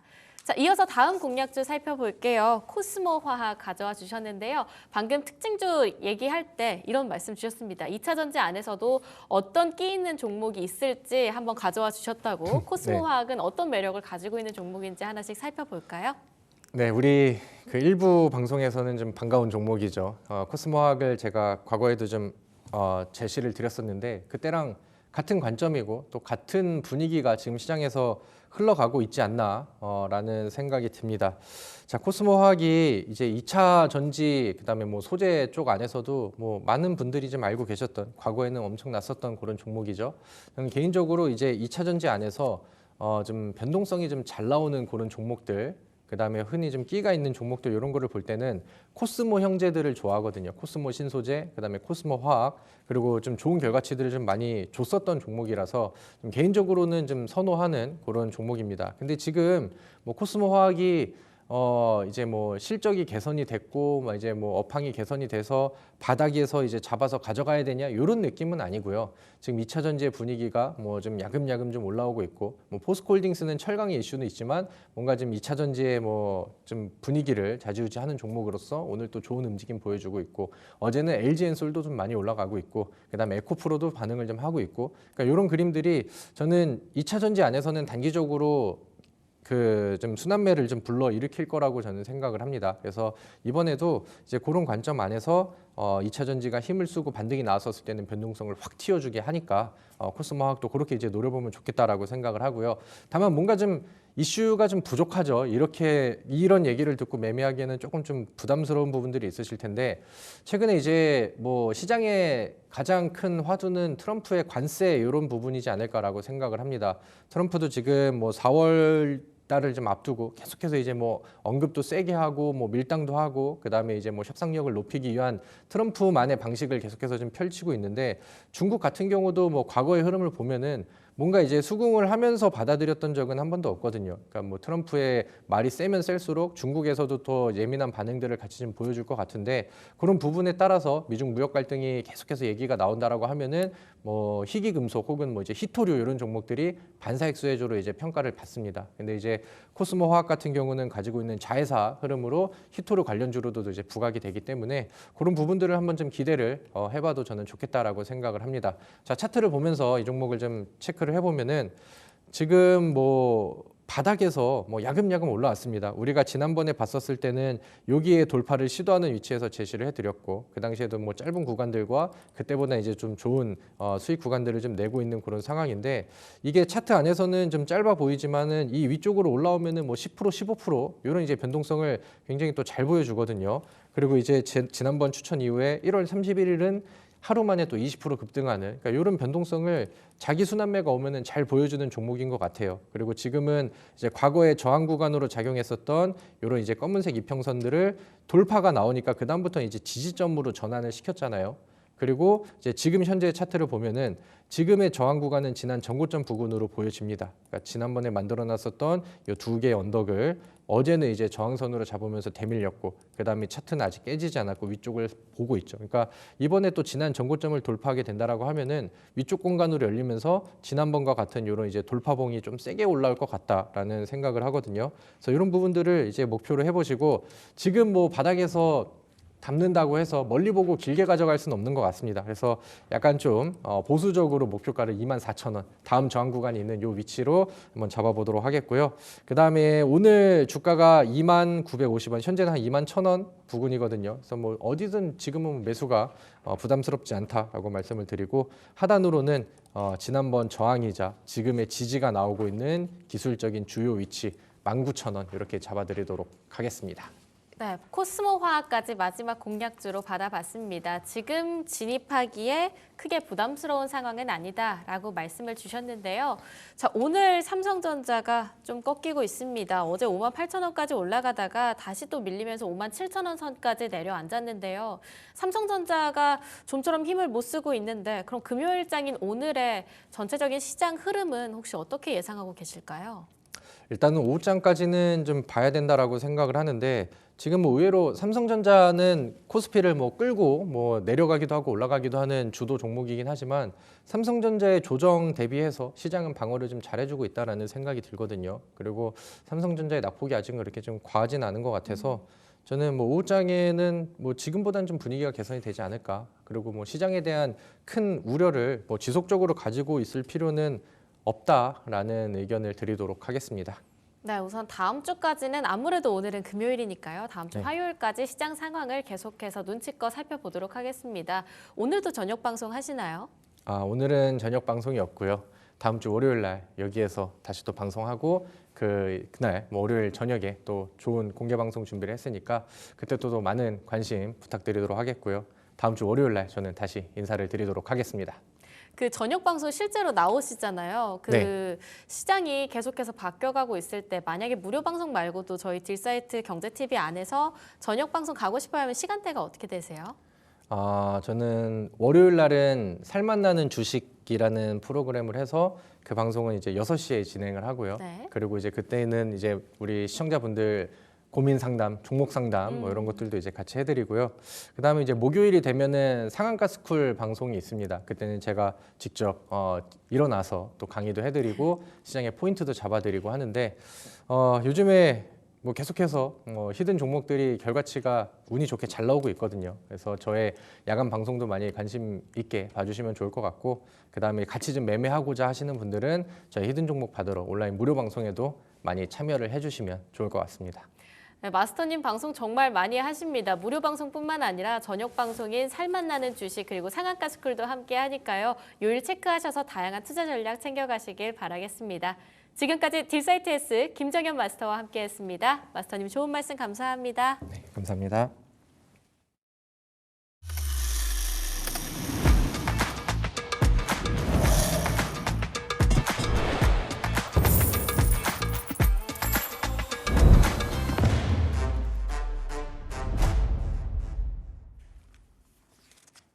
네, 2월 21일 금요일입니다. 현재 시각 11시 4분 흘러가고 있고요. 조금은 시장이 소강 상태에 빠진 가운데 현재 시각 시장 분위기들 먼저 한번 살펴보도록 하겠습니다. 자, 코스피 지수는 현재 약보합입니다. 2648선 지나가고 있네요. 어제와 오늘 이틀 연속 조정이 나오고 있는데요. 7거래일 연속 상승했기 때문에 소폭의 조정 정도는 나올 만하기는 한 때가 된 것 같습니다. 이 정도로 그렇게 크게 빠지지만 않는다면 괜찮을 수도 있을 것 같은데 아무래도 이번 주 내내 뉴욕 증시가 좀 조용했거든요. 그래서 이렇다 할 동력이 아직까지는 좀 드러나지 않으면서 시장의 탄력이 이어가지는 못하는 모습인데 그래도 주 중반까지는 괜찮았잖아요. 그렇기 때문에 국내 증시 자체적으로도 충분히 모멘텀이 남아있다, 동력이 남아있다라고 볼 수 있는 구간이라서 다음 주에 좀 더 기대를 해보는 게 어떨까 싶습니다. 코스닥은 현재 0.7% 상승이거든요. 773포인트. 이런 부분들이 아직까지 국내 증시에 대한 기대감이 꺾인 것은 아니다라고 판단할 수 있는 그런 재료가 되는 것 같네요. 현재 수급 상황 한번 보도록 하겠습니다. 코스피 시장에서는 외국인들의 매도세가 이어집니다. 3천억 원 넘는 매도가 현재 집계가 되고 있군요. 기관이 바닥을 그래도 잡아주고 있습니다만 3천억 원대의 매도세 11시 기준이라고 생각을 한다면 조금은 무겁게 느껴지는 숫자가 되는 것 같습니다. 그렇지만 코스닥에서는 외국인과 기관의 동반 매수 유입되고 있고요. 개인 투자자들이 674억 순매도 이어지고 있습니다. 선물 시장의 수급이 최근 며칠간과 좀 다른 모습이네요. 그래도 외국인이 계속 선물은 샀었는데 오늘은 선물에서도 매도가 나오는 게 조금 아쉬운 부분이고요. 기관과 개인의 코스피와 선물 시장의 매수세가 돋보이는 상황입니다. 이러다 보니까 시가총액 상위 종목들의 움직임이 조금은 둔탁해졌죠. 흐름들 한번 살펴볼까요? 삼성전자와 SK하이닉스 오늘은 1에서 2% 하락하고 있습니다. 수요일에 조금 흥분했나 봐요. 삼성전자도 그렇고 SK하이닉스도 그렇고 지수도 그렇고 계속 올라가다 보니까 뭐 또 일각에서 10만 전자니 뭐 3천 피니 이런 얘기가 수요일에 좀 나왔던 것 같은데 역시 그런 얘기를 하면 안 됩니다. 이렇게 바로 시장이 이틀 연속 좀 조정이 나오네요. LG엔솔 약보합권 그리고 삼성바이오로직스 0.5% 하락입니다. 어느덧 또 순위가 바뀌어 있네요. 삼성바이오로직스가 3위까지 올라갔었는데 LG에너지솔루션이 최근 한 이틀 상승한 여파로 인해서 다시 3위 자리를 탈환해냈습니다. 현대차 1.7% 유일하게 5위 안에서는 빨간불 켜고 있는 종목이죠. 잠시 후에 말씀드리겠지만 자동차 업종이 조금은 활로를 찾고 있는 것 같습니다. 6위부터 10위까지의 흐름도 한번 살펴볼까요? 삼성전자 우선주와 셀트리온은 파란불이고요. 기아, 네이버, KB금융이 빨간불 켜고 있습니다. 네이버가 1.5% 세 개 종목 중에서는 가장 탄력이 좋은 모습 보여주고 있네요. 자, 코스닥의 시가총액 상위 종목들의 흐름도 한번 체크해 보도록 하겠습니다.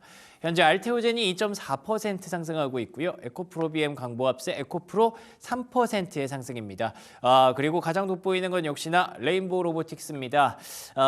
로봇주 쉽게 무너지지 않습니다. 레인보우 로보틱스만 있다면 얘기는 계속 달라지는 것 같아요. 그러니까 어떤 섹터가 하나 갈 때 그 안에서 꼭 핵심을 집어주고 리드를 내주는 종목이 분명히 반드시 하나가 있어야 된다라는 말씀을 드렸는데 레인보우 로보틱스가 이렇게 무너지지 않는다면 로봇 관련주들에 대한 투자 심리도 여전히 살아있다고 보는 게 합리적일 것 같고요.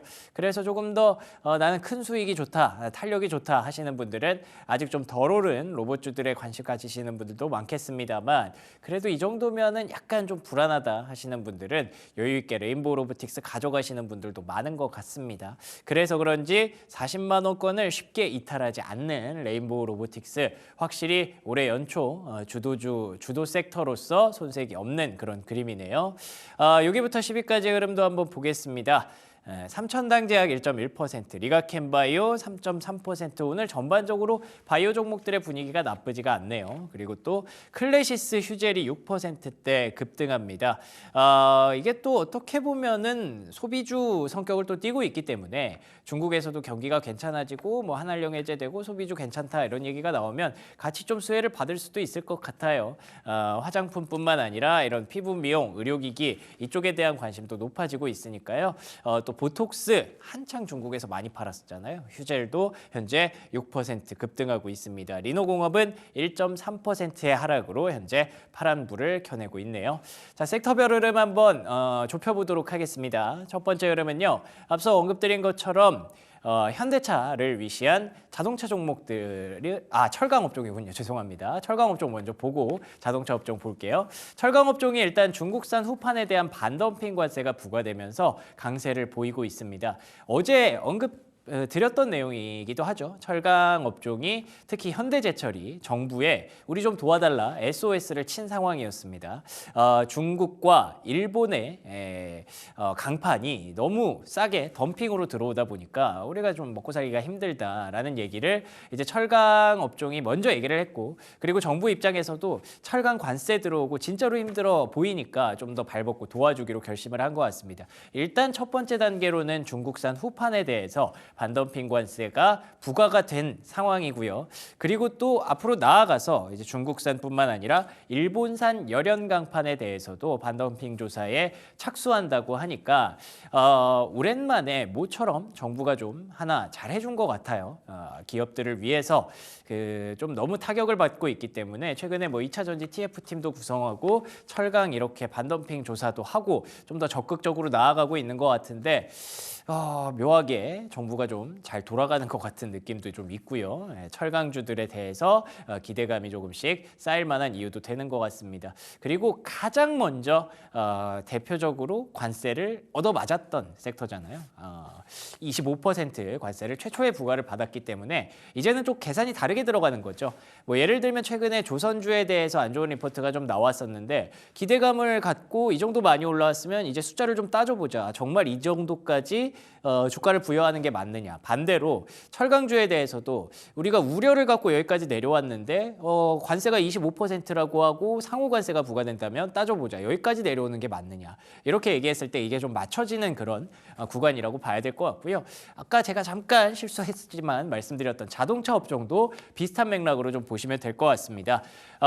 해법을 좀 찾아가는 느낌입니다. 현대차가 이제 GM 공장에서 조립을 할 수 있게 됐다고 하더라고요.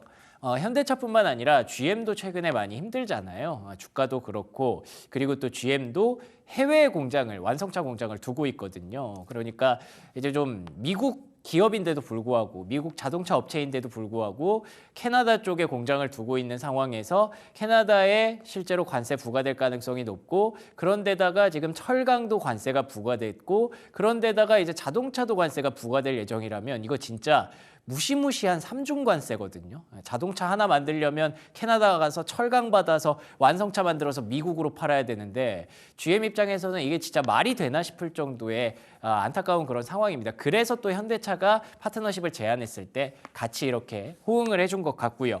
근데 사실 현대차 입장에서 그렇게 막 엄청난 수혜는 아닌 게, 말씀드린 것처럼 GM의 공장이 미국에는 없습니다. 그러니까 완성차 공장은 없어요. 그래서 11개 정도 생산 설비 시설을 갖추고 있다고 하는데 그 안에서 그래도 부품 조립 같은 건 가능한 거죠.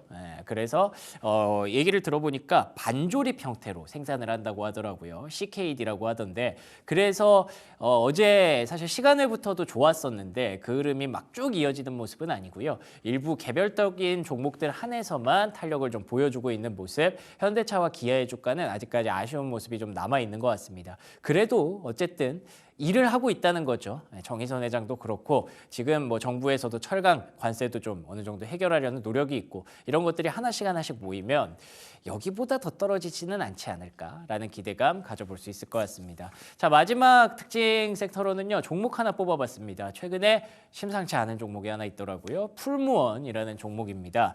미국 법인 턴어라운드 기대감에 5일 연속 상승세를 이어가고 있습니다. 차트 보시면 아시겠지만 최근 탄력이 정말 강력하게 나타나고 있는데요. 뭐 일단은 삼양식품 덕분이겠죠. 불닭볶음면이 만들어 놓은 어떤 K푸드에 대한 이미지를 개선시켰던 게 다른 기업들에게도 긍정적인 영향을 미치고 있다고 보여지고요. 풀무원 같은 경우에는 우리가 딱 떠올렸을 때 조금 건강한 그런 식품들을 많이 만들잖아요. 근데 미국도 아시는 것처럼 뭐 비만 치료제도 많이 맞고 그 건강에 대한 이슈가 굉장히 중요한 이슈가 되고 있습니다. 그래서 식이요법, 식단 관리하시는 분들이 두부 같은 거 많이 드신다고 하더라고요. 근데 풀무원이 또 두부도 잘 만들고 뭐 두부면도 만들고 뭐 이런 것도 많이 하잖아요. 그래서 이 가능성을 보고 미국 법인에 대한 기대감이 있었는데 실제로 지난 4분기에 턴어라운드가 돼서 앞으로는 시너지가 좀 날 수 있을 것이다 라는 거를 좀 뒤늦게 알아주는 것 같습니다. 확실히 최근에는 막 가던 종목, 막 가던 sek터보다도 이제 바닥권에서 올라오는 종목, 바닥권에서 올라오는 섹터가 좀 더 많이 보이기는 하네요. 여기까지 현재 시각 시황 확인해 봤고요. 키워드 탑7 이어갑니다.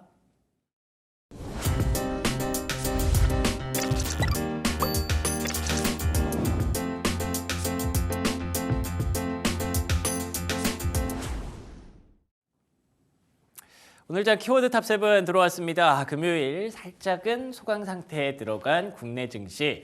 다음 주를 준비하는 키워드들 하나씩 열어보도록 하겠습니다. 신현수 기자와 함께합니다. 안녕하십니까? 안녕하세요. 네, 반갑습니다. 자, 첫 번째 키워드부터 한번 열어볼까요? 첫 번째 키워드는요. 한화 김동선주. 김동선이라는 사람 이름은 아는데 김동선주는 뭔가요? 네. 하나그룹 3남 이제 김동선 부사장의 최근 행보가 정말 광폭적입니다. 김동선 부사장 같은 경우에는 하나그룹의 김승현 회장의 셋째 아들입니다. 지난달 15일 하나 호텔앤드 리조트를 통해서 인천 아시안게임 경기장 부지에 대규모 테마파크 조성 계획을 알렸고요. 이틀 뒤에는 하나 갤러리아를 통해서 아이스크림의 신사업을 한다고 밝혔습니다.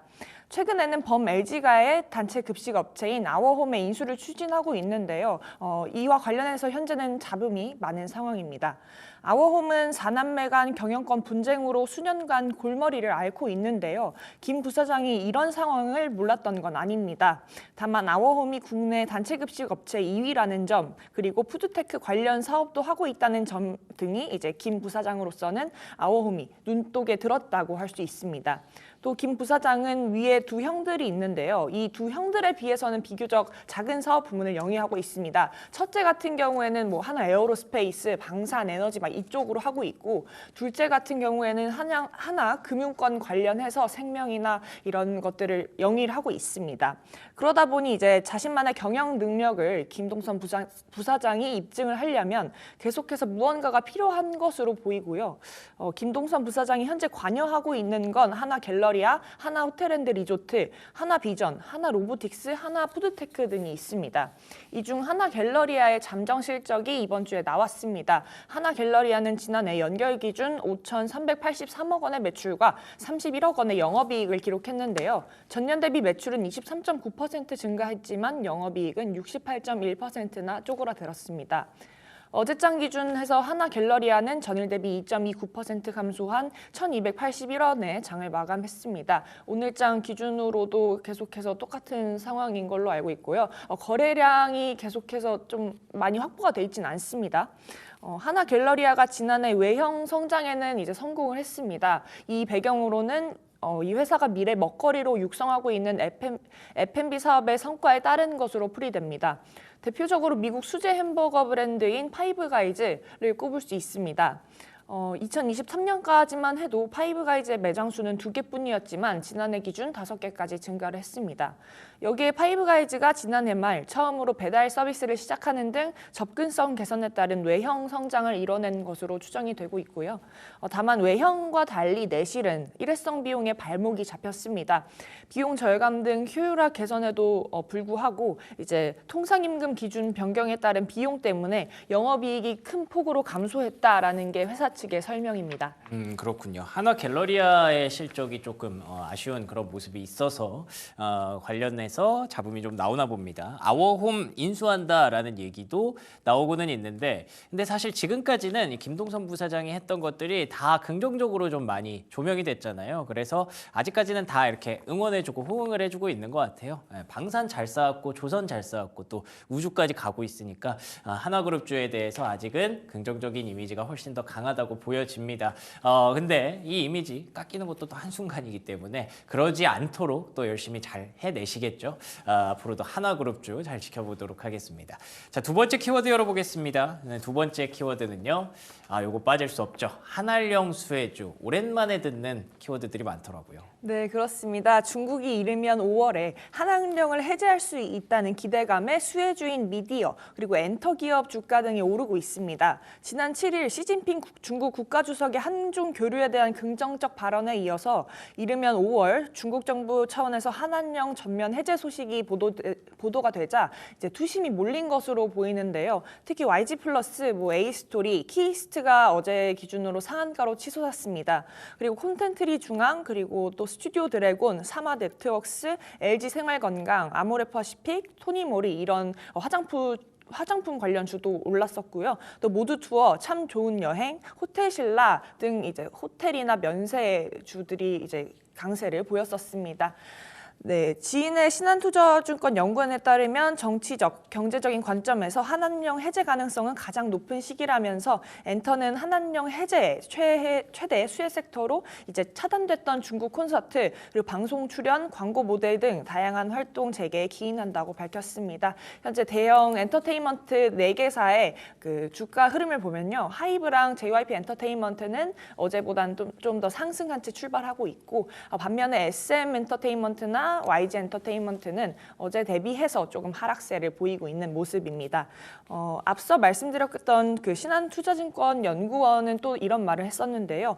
최근 드라마 제작 산업은 넷플릭스의 세력만 더욱 커지는 이슈로 혼란이 컸는데 이 판도를 뒤엎을 수 있는 유일한 요소는 이제 중국이라면서 다수의 구작 IP 축적이랑 또 신작 IP를 기획 중인 대형 스튜디오 수혜가 예상된다고 했습니다. 그렇군요. 한알령이라는 게 사실 실체가 불분명하다고 얘기는 하고는 있는데 우리는 알고 있죠. 철저하게 배제를 당했다는 걸. 근데 그게 어느덧 거의 10년이 다 됐습니다. 10년이면 강산도 변한다고 하는데 그때 제가 기록을 찾아보니까 그때 핫했던 한알령 전에 핫했던 그룹이 빅뱅이었다고 하더라고요. 근데 지금은 이제 빅뱅은 이제 거의 실체가 사라졌죠. 그렇기 때문에 아예 시대가 달라졌다는 걸 말씀드리고 싶어서 그런 말씀을 드렸고요. 그 사이에 사실 한알령에도 불구하고 대한민국의 엔터는 훨씬 더 강해지고 단단해졌습니다. 그렇기 때문에 오히려 지금의 K-팝이 또 침투했을 때 더 큰 영향력을 발휘할 수도 있겠다는 생각이 들더라고요. 그래서 증권가에서는 엔터주 굉장히 좀 좋게 보고 있던데 오늘은 좀 희비가 갈리더라도 앞으로 전 세계 그리고 또 중국까지 확장될 수 있는 K엔터 응원하도록 하겠습니다. 자, 세 번째 키워드 한번 열어보겠습니다. 세 번째 키워드는요. 메리츠금융 신고가. 이 종목은 거의 매일 오르는 그런 느낌이더라고요. 네, 그렇습니다. 메리츠 금융지주가 역대 최대 실적을 달성하면서 주가도 훌쩍 뛰는 모습입니다. 어제 장중 신고가 12만 4,500원을 달성했는데요. 오늘장 기준으로도 더 올랐습니다. 12만 6,200원에 지금 거래가가 형성되고 있는 모습인데요. 메리츠 금융지주는 지난해 연결 기준 당기순이익이 전년 대비 9.8% 증가한 2조 3,334억 원으로 잠정 집계됐다고 밝혔습니다. 또 매출액은 46조 5,745억 원, 영업이익은 3조 1,889억 원을 기록했습니다. 총 자산의 경우에는 116조 원, ROE, 즉 자기 자본 이익률은 업계 최고 수준인 23.4%로 잠정 집계됐습니다. 주요 계열사별로 살펴보면요. 메리츠 화재의 별도 기준 당기순이익은 1조 7,105억 원으로 전년 대비 9.2% 늘면서 사상 최대 이익을 경신했습니다. 이는 양질의 장기보험 신계약 확보와 일반보험의 약진 등 본업 경쟁력을 강화한 것으로 풀이됩니다. 메리츠 증권의 영업이익은 1조 549억 원으로 2022년 이후 2년 만에 1조 클럽에 드디어 복귀를 했습니다. 이에 증권가에서는 메리츠 금융지주의 주가가 더 오를 것으로 내다봤습니다. 특히 전날 신한투자증권은 메리츠 금융지주의 목표 주가를 기존 13만 원에서 14만 3천 원으로 올렸습니다. 대신증권 또한 목표가를 종전 12만 원에서 14만 원으로 이제 올려 잡았습니다. 서룡진 SK증권 리서치센터 애널리스트는 14만 5천 원까지 상향 조정하면서 메리츠 금융지주의 핵심 자회사의 견조한 이익 체력이 지속될 전망이라고 밝혔습니다. 그렇습니다. 금융주 그중에서도 메리츠 금융지주 정말 꾸준한 주가가 꾸준한 그런 종목 중에 하나입니다. 뭐 근처에서 곳곳에서 좀 얘기를 듣다 보면은 메리츠라는 회사 자체의 어떤 그 문화라고 할까요? 그런 게 굉장히 좀 성과주의적인 면이 좀 있다고 하더라고요. 그게 어떤 면에서는 약간 좀 힘들겠다 생각도 들겠지만 어떤 면에서는 특히 투자하는 면에서는 굉장히 좀 장점으로 작용을 하잖아요. 그런 것들이 꾸준히 쌓이고 있는 그런 모습이고요. 이번에도 또 신고가를 경신한 메리츠 금융지주 참 대단한 그런 금융사 중에 하나인 것 같습니다. 네 번째 키워드로 이어가도록 하겠습니다. 네 번째 키워드는요. 셀트리온 순항 예고. 셀트리온이 어떤 뭔가 예고를 발표를 했나 봐요. 어떤 내용인가요? 네, 셀트리온이 지난해 역대 최대 실적이 기대됩니다. 이 셀트리온이 올해도 순항을 예고했는데요. 주력 제품인 바이오 시밀러의 몇몇 제품이 최근 허가를 획득해 해외 진출을 눈앞에 두고 있고 오리지널사의 특허 침해 금지 가처분 신청이 기각되는 등 호재가 이어졌습니다. 국내 주요 증권사는 셀트리온이 지난해 매출 3조 5,284억 원, 영업이익 5,406억 원을 기록했을 것으로 추정 중인데요. 컨센서스에 부합하면 매출은 처음으로 3조 원을 돌파하지만 영업이익은 2023년 6,515억 원에서 약 10% 가까이 쪼그라듭니다. 우선 시밀러 판매는 호조세를 보였으나 판매 관리비와 매출 원가 상승으로 고정비 부담이 더 많았을 거라는 설명인데요.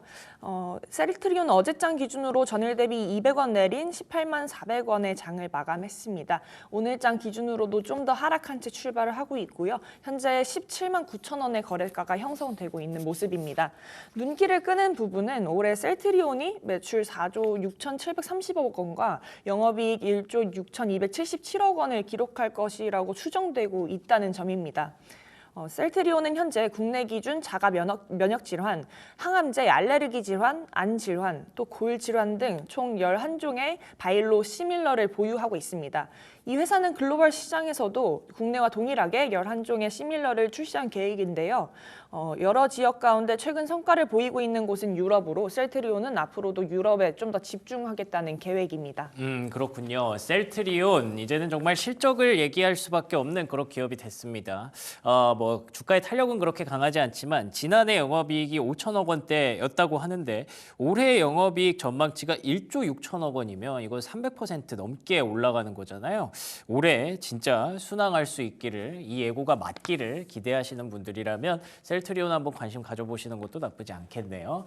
다섯 번째 키워드 열어보겠습니다. 다섯 번째 키워드는요. 이마트의 선택 집중입니다. 이마트가 어떤 결단을 내렸나요? 네, 그렇습니다. 이마트가 본업 경쟁력 강화를 중점으로 두고 있는 가운데 수익성과 효율성을 중심으로 전문점 사업 구조를 개편하고 있습니다. 영유아 전문점인 마리스 베이비서클 매장의 영업과 와인클럽 운영을 종료할 예정이라고 하는데요. 이에 이마트 전문점은 노브랜드, 일렉트로마트, 몰리스, 토이킹덤 등 4곳만 남게 됩니다. 이런 조치는 이마트가 부실 사업을 정리하고 본업에 좀 더 집중하겠다라고 하기 위한 차원으로 풀이됩니다. 이마트 주가는 지난 11일부터 계속해서 오르고 있습니다. 어제장 기준으로는 전일 대비 2,000원 오른 7만 5,100원의 상승 마감했는데요. 오늘까지도 상승세가 어떻게 보면 지속이 되고 있습니다. 지금 기준 7만 7,700원 정도의 거래가가 형성이 되고 있고요. 주가가 7만 원 선에 형성된 건 지난해 12월 26일 이후로 처음입니다. 이마트는 지난해 1년 만에 흑자 전환에 성공을 했습니다. 통상임금 판결로 4분기 일회성 비용이 발생했지만 식료품 등에서 가격 경쟁력을 확보하면서 원가를 절감했던 게 유의미한 성과로 나타나는 것으로 풀이가 되고 있습니다. 이마트는 지난해 연결 기준 29조 209억 원의 매출과 471억 원의 영업이익을 기록했습니다. 전년 대비 매출은 1.5% 감소했고 영업이익은 940억 원 증가했습니다. 같은 기간 순손실은 좀 더 커졌습니다. 이는 G마켓에서 발생한 손상차손 때문에 그런 것으로 풀이가 되는데요. 따라서 48.6% 정도가 좀 더 손실이 확대가 된 것으로 보입니다. 이런 가운데 이마트는 2027년, 바로 내후년이죠. 그때 매출 34조 원과 영업이익 1조 원을 달성하겠다고 밝혔습니다. 현재 이마트 영업이익이 1,000억 원도 안 되는 걸 보면은 어떻게 이 10배 가까이 올릴 수 있냐라는 의문이 좀 들 수 있겠지만요. 다행히도 이마트 밑에 있던 G마켓이 알리바바와 손잡고 나가면 그런 손상차손이 반영이 안 될 전망이고 또 일회성 비용까지 빠지게 되면 충분하다는 그런 전망도 나오는 상황입니다. 그렇군요. 이마트 주가 꽤 많이 올라왔네요. 묘하게 최근에 이제 그 이마트의 회장의 SNS가 좀 조용한 것 같죠? 그 순간부터 주가는 좀 반등하고 있는 것 같습니다. 그러니까 다른 것보다 일 열심히 하시려고 하는 것 같아요. 그래서 진짜 뭐 좀 안 되는 것들 정리하고 그리고 이제 중국 기업이랑 손을 잡았다는 게 이게 엄청난 뉴스였잖아요. 원래는 이제 멸공 얘기를 하시던 분이었기 때문에 근데 이게 체질 개선도 되고 이제는 진짜 실리적인 그런 경영을 하겠다라는 게 좀 메시지로 투자자들에게 다가왔던 것 같습니다. 이마트가 이제는 정말 그 오명을 벗고 다시 좀 사랑받는 그런 종목과 기업이 될 수 있을지 기대해 보겠습니다. 6번째 키워드 열어보겠습니다. 6번째 키워드는요. 지속관심 필옵틱스. 최근에 이제 필옵틱스를 비롯해서 유리기판 관련주가 조금 흔들리고는 있는데 좋은 얘기가 좀 나왔나 봐요. 지속관심이네요. 네, 그렇습니다. 디스플레이 제조 장비 기업 필옵틱스가 유리기판 레이저 절삭 장비의 출하를 놓고 고객사와 논의 단계인 것으로 확인됐습니다. 신장비는 정밀성과 속도 면에서 기존 장비 대비 장점이 커 향후 유리기판 양산 시장에서의 역할이 주목됩니다. 이 가운데 필옵틱스 주가는 냉탕과 온탕 사이를 오가고 있는데요. 19일에는 53,300원에 상승 마감했지만 어제장에서 갑자기 7,900원이나 빠졌습니다. 오늘은 또 이제 온탕을 오가고 있는 모습인데요. 현재 46,050원대에서 거래가가 형성이 되고 있습니다. 우선 필옵틱스는 유리기판 장비 양산 전까지 디스플레이와 2차전지 제조 장비 사업으로 실적을 성장시키고 있습니다. 그 결과 지난해 연결 기준 연간 매출액은 4,108억 원으로 전년 대비 36.96%나 증가했고 영업이익도 34.39% 증가했습니다. 당기순이익 또한 손실에서 118억 원으로 이익으로 이제 흑자 전환에 성공을 했습니다. 이에 유안타증권은 필옵틱스에 대해 유리기판 사업과 관련해서 지속적인 관심이 필요하다고 분석을 했습니다. 그렇군요. 필옵틱스 유리기판 관련주로 알려져 있지만 원래도 IT 쪽에서 디스플레이 쪽에서 훌륭한 기업으로 알려져 있었습니다. 최근에 이 센티멘탈 때문에 약간의 조금 등락이 좀 생긴 것 같은데 그래도 이 둘 다 이제는 기대를 받고 있으니까 둘 다 잘 나가게 된다면 이제 같이 좀 탄력을 이어갈 수 있기를 기대해 봅니다. 7번째 키워드 마지막으로 열어보겠습니다. 7번째 키워드는요. 전략고심 하이트 진로 어떤 내용인가요? 네, 하이트 진로가 주류 전략에 고심을 품고서 올해는 기존 주류 라인업을 개별 경쟁력을 강화하고 해외 진출을 도모한다는 계획입니다. 하이트 진로는 어제장 기준해서 210원 오른 19,400원의 거래가가 마감이 됐는데요. 지난 4일 하이트 진로는 3개월치 최저가인 18,680원을 형성을 해서 주가 흐름이 썩 좋지는 않습니다. 오늘장 기준으로도 해서 19,330원에 좀 하락한 채 거래가가 형성이 되고 있는 상황입니다. 네, 지난해 실적은 좋았지만 코로나19를 기점으로 회식 문화가 감소를 했고 그러면서 국내 주류 소비량이 어떻게 보면 둔화가 되는 그런 모습을 보이고 있습니다. 이에 따라 하이트 진로도 새로운 전략을 펼쳐야 되는 상황인데요. 이에 대해 하이트 진로 관계자는 2023년부터 지난해까지 다양한 제품들을 출시하면서 주류 라인업을 확장했다면 올해는 개별 경쟁력에 집중하는 한 해가 될 것이라고 밝혔습니다. 그리고 브랜드마다 명확한 메시지를 부여해서 개별적인 경쟁력을 확보하겠다고 밝힌 상황이고요. 현재 소주 같은 경우에는 참이슬이라는 넘버원 브랜드로 잘 나가고 있지만 반면에 맥주 사업은 살짝 부진하다고 합니다. 아무래도 테라, 켈리, 테라 라이트 해서 계속해서 출시를 하고 있어서 이런 사업 포트폴리오 다각화에 대해서 이제 시장 점유율이 좀 줄어든 것 같은데요. 하이트진로는 이제 맥주 부문에 있어서 테라 라이트를 좀 더 프로모션을 강화할 계획이라고 합니다. 테라 라이트 같은 경우에는 헬시 플레저의 트렌드에 따라서 하이트 진로가 좀 선보인 거라고 할 수 있는데요. 이 반면에 해외에서는 또 첫 생산 기지인 베트남 공장을 2026년까지 완공을 해서 세계 주류 시장에서도 브랜드 경쟁력을 구축해 나갈 방침이라고 밝혔습니다.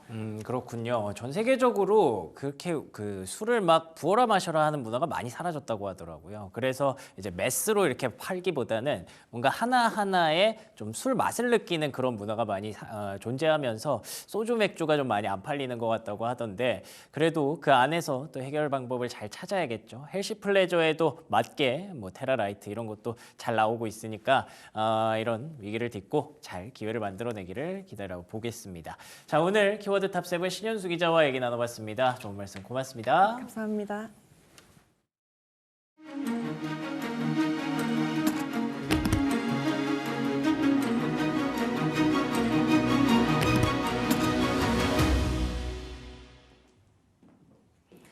오전장 정리하고 오후장 전략 챙겨보는 머니체크 시간입니다. 오늘은 딜사이트S 이재진 마스터와 함께합니다.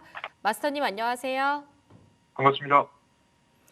네, 오늘 반도체 투톱 쉬어가고 있는 가운데 2차 전지, 철강, 리튬 관련주들 일제히 강한 흐름 보여주고 있습니다. 레인보우 로보틱스가 점차 또 오름폭을 키우면서 로봇주 사이에서 투심도 일부 회복되는 모습인데요.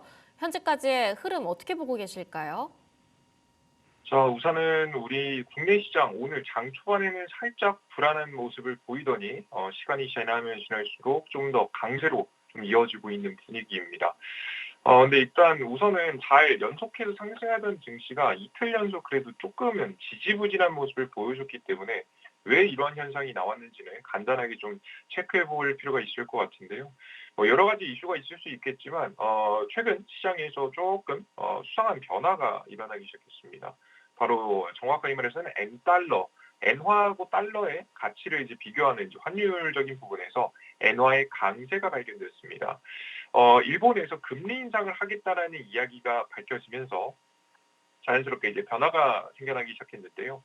이게 지금 현재는 그렇게 크게 문제가 되지 않을 수 있겠지만 실제 3월 19일 날짜로 일본이 정말 금리 인상을 또 이어가게 된다라고 한다면 NKD 트레이드 청산에 대한 악재가 좀 다시 한번 발생할 수 있겠죠. 그래서 아직까지는 위기감만 조금씩 언급되고 있는 부분이지만 이게 정말 현실화됐을 때는 증시의 중장기적인 유동성에 문제가 발견될 수 있기 때문에 투자자 여러분들께서는 증시가 지금까지는 강력하게 상승을 좀 했으나 원래는 한 100km로 빠르게 달리던 자동차가 한 80km, 70km로 좀 속도를 줄이는 증시 상승은 하지만 조금씩 속도는 느려지는 이런 현상이 좀 나올 수 있으니까 조심하시면서 증시를 좀 지켜보시는 게 좋지 않을까 좀 생각이 듭니다. 아직까지는 연기금이 저점에서 계속해서 매수해주고 있으니까요.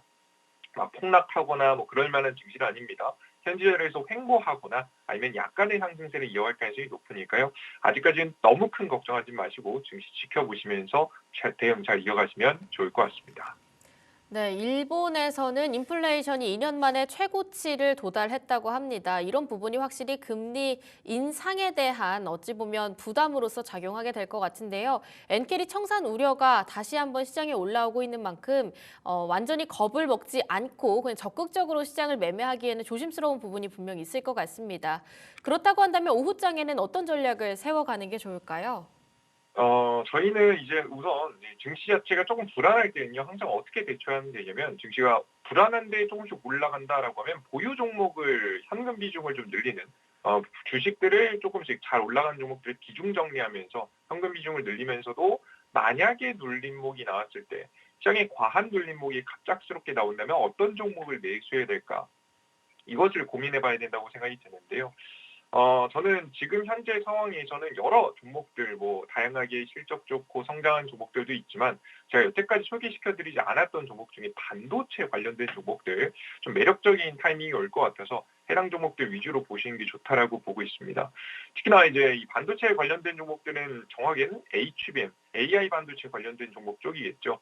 이제 곧 엔비디아가 26일 날짜로 실적 발표를 진행하게 됩니다. 이 실적 발표에서 일단 실적은 잘 나올 거예요. 근데 중요한 건 실적 발표와 함께 나올 가이던스인데요. 다음 분기 어떻게 돈을 벌 것인지에 대해서, 얼마나 돈을 벌 것인지에 대해서 어느 정도 예상치가 나올 것 같은데, 이 예상치가 어떻게 나오는지가 중요할 것 같고요. 그리고 뒤에 이어서 이어지는 3월 달에 GTC 일정이 있습니다. GTC가 뭐냐면 엔비디아가 앞으로 미래에 나아가야 될 만한 방향성을 좀 알 수 있는 행사라고 보시면 되겠습니다.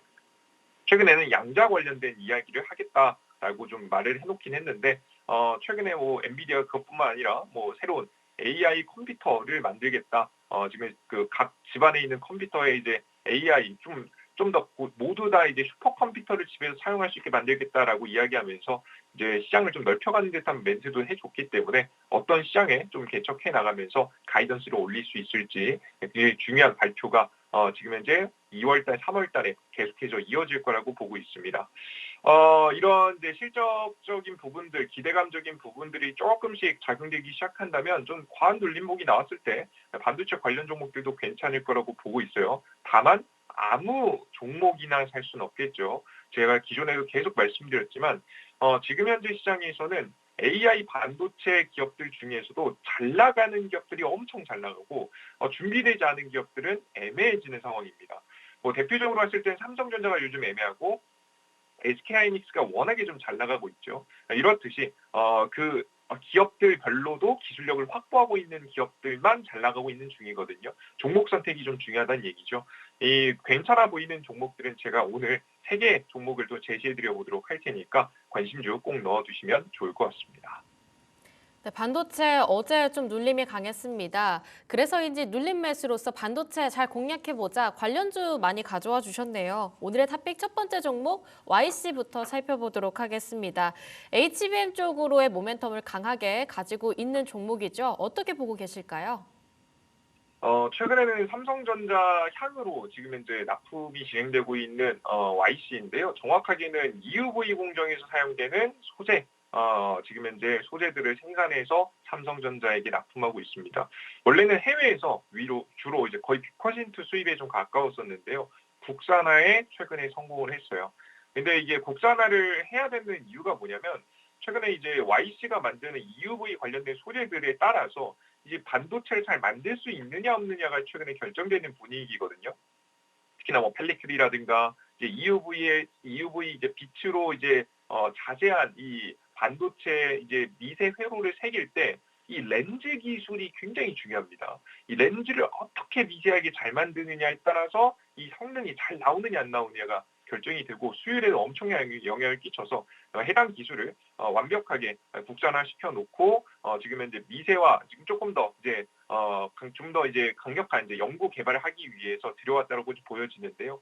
특히나 이제 최근에는 이제 나노 공정이 많이 진행되다 보니까 작은 반도체를 만들어내다 보니까 사용량 자체도 많이 늘어났어요. 기술력적인 확보도 중요하고 사용량 자체도 늘어나는 추세이기 때문에 국산화에 성공한 YC 같은 기업들이 굉장히 많이 매력을 지금 이제 끌어올릴 수 있을 만한 타이밍이라고 현재 보고 있습니다.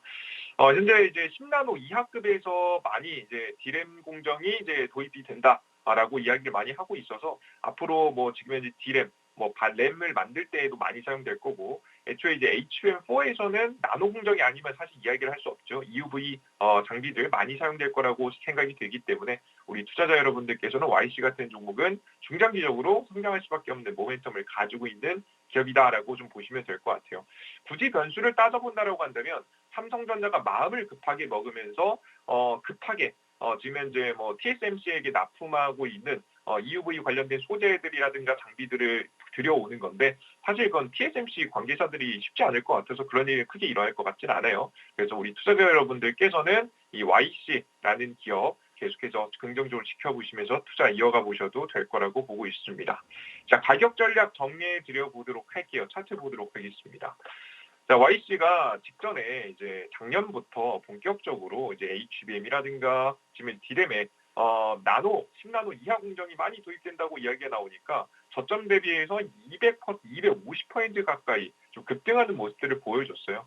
이때 당시에도 성장 동력이 확실하다는 거 확인했고요. 사람들의 기대도 있을 정도로 좀 대장적인 모습을 좀 많이 보여줬습니다.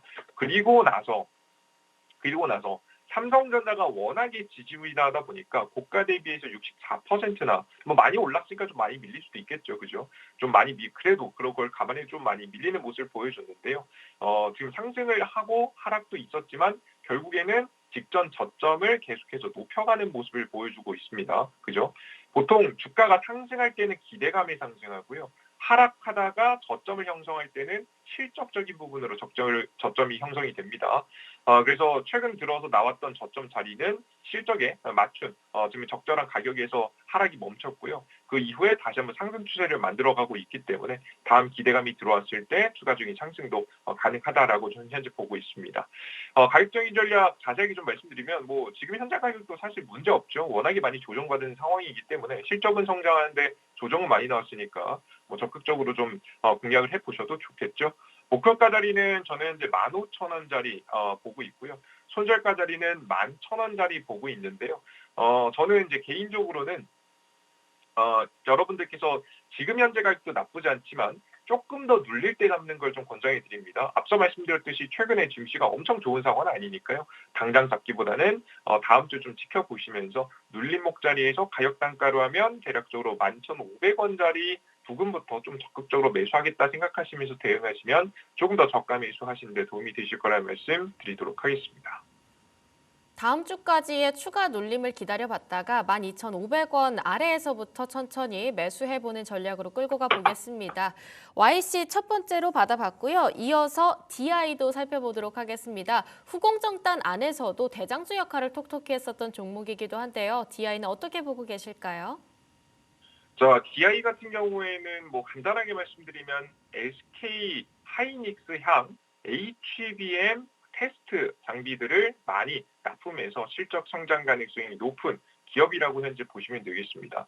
근데 여기서 주목할 점이 뭐냐면 이제 앞으로 신규 테스터기가 더욱더 많이 주목받을 가능성이 매우 높은데요. 왜냐하면 HBM4부터는요, 뭐 3까지는 그래도 어느 정도 규격이 정해져 있는 하나의 제품을 많이 찍어냈다라고 한다면 HBM4부터는 맞춤형에 들어간다라는 이야기가 굉장히 많습니다. 뭐 예를 들어서 지금 현재는 엔비디아의 매출 비중이 굉장히 높기 때문에 엔비디아의 GPU에 맞춘 이 HBM을 만들어서 납품한다라고 한다면 이 엔비디아 향만 납품한다라고 한다면 이제는 곧 맞춤형 AI 반도체가 나오겠죠. 이제 구글이라든가 메타라든가 아마존이라든가 오픈 AI라든가 다양한 이제 기업들이 맞춤형 AI를 만들면 그 반도체를 옆에서 도와주는 HBM도 또 따로 구성해서 만드는 게 훨씬 더 지금 현재 성능을 끌어올리기 좋겠죠. 그래서 이 맞춤형들이 많이 나오게 될 거고요. 그에 따라서 테스트 장비들도 조금씩 미세하게 변화가 있을 수 있을 거라는 생각이 좀 듭니다. 각자 이제 맞춤형 반도체가 어떤 곳에 사용되는지에 따라서 이제 성능적인 부분이라든가 그런 부분들이 좀 많이 바뀌다 보니까 자연스럽게 설계도 많이 바뀌고 테스트해야 될 것들도 꽤나 많이 변하게 됩니다. 중요도가 좀 많이 바뀐다고 좀 보시면 될 것 같아요. 그에 따라서 맞춤형 지금 현재 테스터기도 많이 나올 수 있어서 최근 들어서 계속해서 SK향으로 지금 현재 테스터 장비를 납품해서 현재 매출을 끌어올리고 있는 DI 같은 기업들이 더욱더 많이 매출 성장의 가능성이 높아질 가능성이 높다라고 생각하시면 좋을 것 같습니다. 그리고 HBM4 지금 말도 많았는데 이제 곧 이제 곧 출시할 때 머지 않았어요, 여러분들. 그죠? 이제 하반기부터 이제 곧 출시한다고 말이 나오고 있습니다. SK 하이닉스 같은 경우는 여태까지 이제 언제 뭐 우리가 HBM을 내겠습니다라고 이야기해놓고 안 지키는 건 못 봤죠, 그죠? 오히려 조기 출시에 대한 이슈는 있었어도 예상보다 더 빨리 출시해도 늦어진 적은 최근에 없었기 때문에 SK 향인 DI 같은 기업들은 좀 더 주목해 보시면서 공략을 해보셔도 괜찮지 않을까 생각이 됩니다. 차트 보시면서 지금 이제 가격 전략 정해드려 보도록 할게요. 해당 종목 또한 역시나 작년에 워낙에 많이 급등했었습니다. 지금 이제 저점 대비해서 보면은 대략적으로 한 400포인트 가까이 좀 급등했었는데 이후에 많이 좀 조정을 받았죠. 다만 저점을 어느 정도 항상 형성하는 모습들을 보실 수가 있습니다. 굉장히 안 좋을 때 형성한 가격 자체가 한 10,000원, 11,000원 단가 자체를 크게 이탈하지 않고 잘 버텨주는 모습을 보여줬죠. 제가 앞서서도 설명드렸지만 기업이 이 기대감에 주가가 상승했다가 떨어지면서 저가를 형성하는 건 뭐로 형성한다고요? 실적으로 형성한다고요. 실제 실적적인 부분들이 개선이 많이 이루어졌고요. 쌍바닥을 현재 잡고 현재 다시 한번 상승 추세를 만들고 있는 부분이기 때문에 HBM4에 대한 기대감으로 직전 매물대를 뚫면서 신고가를 갈 것 같지는 않습니다. 그것까지는 아직 모르겠습니다. 하지만 추가적인 상승세 정도는 나올 수 있지 않을까 기대해보고 있습니다. 자, 목표가 자리, 손절가 자리 간단하게 좀 말씀해 드리면요. 손절가 자리는 15,000원짜리 조금 넉넉하게 좀 잡았습니다. 그리고 목표가 자리는 24,000원짜리 잡았는데요.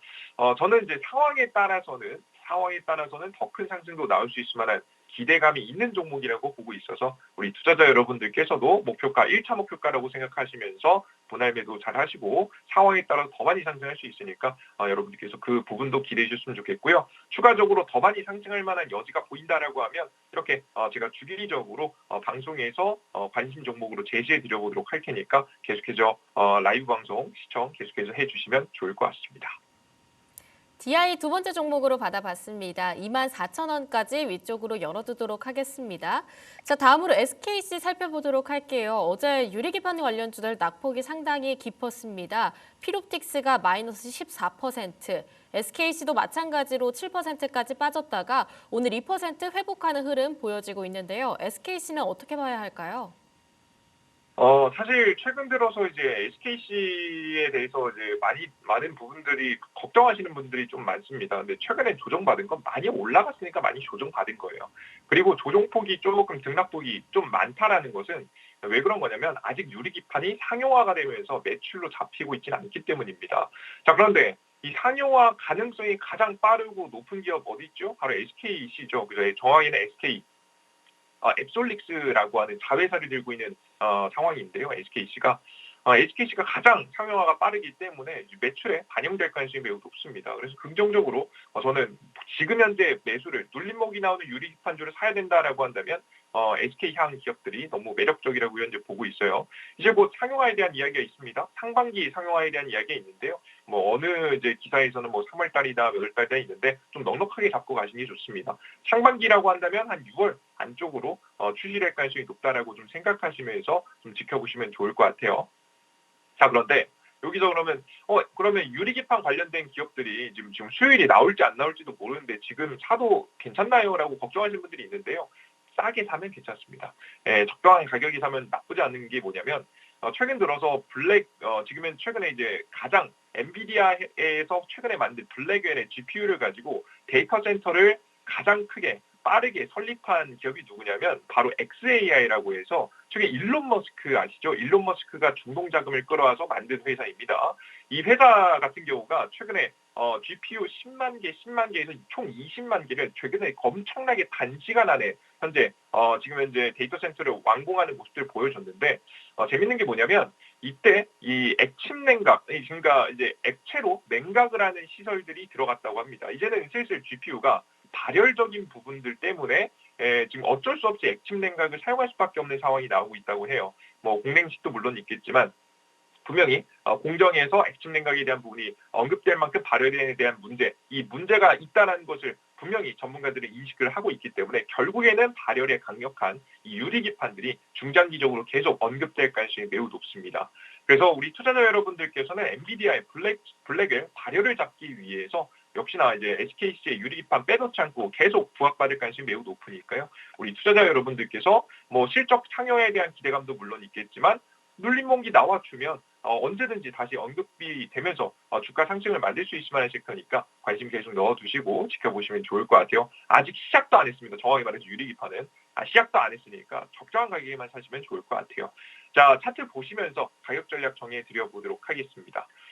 지금 차트 보시면 욕심낼 건 없고요. 손절가 자리는 12,000원짜리 좀 넓게 잡아놓도록 하겠고요. 목표가 자리는 눌림목이 나왔을 때 지금 잡아보면 좋기 때문에 17만 원짜리 잡아보시면 좋을 것 같습니다. 네, 손절가 자리 12만 원짜리, 목표가 자리 17만 원짜리인데요. 저는 권장해드리기로는 매수가 자리는 13만 원 부분까지 13만 5천 원 부분까지는 조정받아야 사신 게 좋다라고 보고 있습니다. 여러분들께 조금 더 눌림목 났을 때 잡아보셔서 파동 안에서 수익 실현 이어가 보시면 좋을 것 같습니다. 네, SKC 유리기판주로 받아봤는데요. 유리기판 아직 끝나지 않았다라고 포인트 잡아주셨고요. 13만 5천 원까지 만약에 다음 주에 추가적인 눌림이 있다라고 한다면 관심주로서 담아가보는 전략도 괜찮을 것 같습니다. 자, 지금까지 딜사이트 S 이재진 마스터와 함께했습니다. 마스터님 좋은 말씀 감사합니다. 네, 오늘 보니까 어제 시장에 눌림이 강했었던 종목들 사이에서 몇몇 낙폭을 회복하는 종목들이 나타나고 있습니다. S&T 에너지라든지요. 아니면은 두산 에너빌리티도 오늘은 좀 오름폭을 키워가는 모습입니다. LS 일렉트릭은 오늘도 마이너스 4%를 찍고 있지만 HD 현대 일렉트릭이 소폭 다시 회복하는 흐름 나타나고 있습니다. 금요일장인 만큼 다소 한산할 수도 있겠지만요. 다음 주까지 우리 시장 어떤 모습을 띨지 여러 가지 고민을 해보는 시간 도 좋을 것 같습니다. 점심 맛있게 드시고요. 저는 2부에서 다시 찾아뵙도록 하겠습니다. 함께해 주신 여러분 고맙습니다.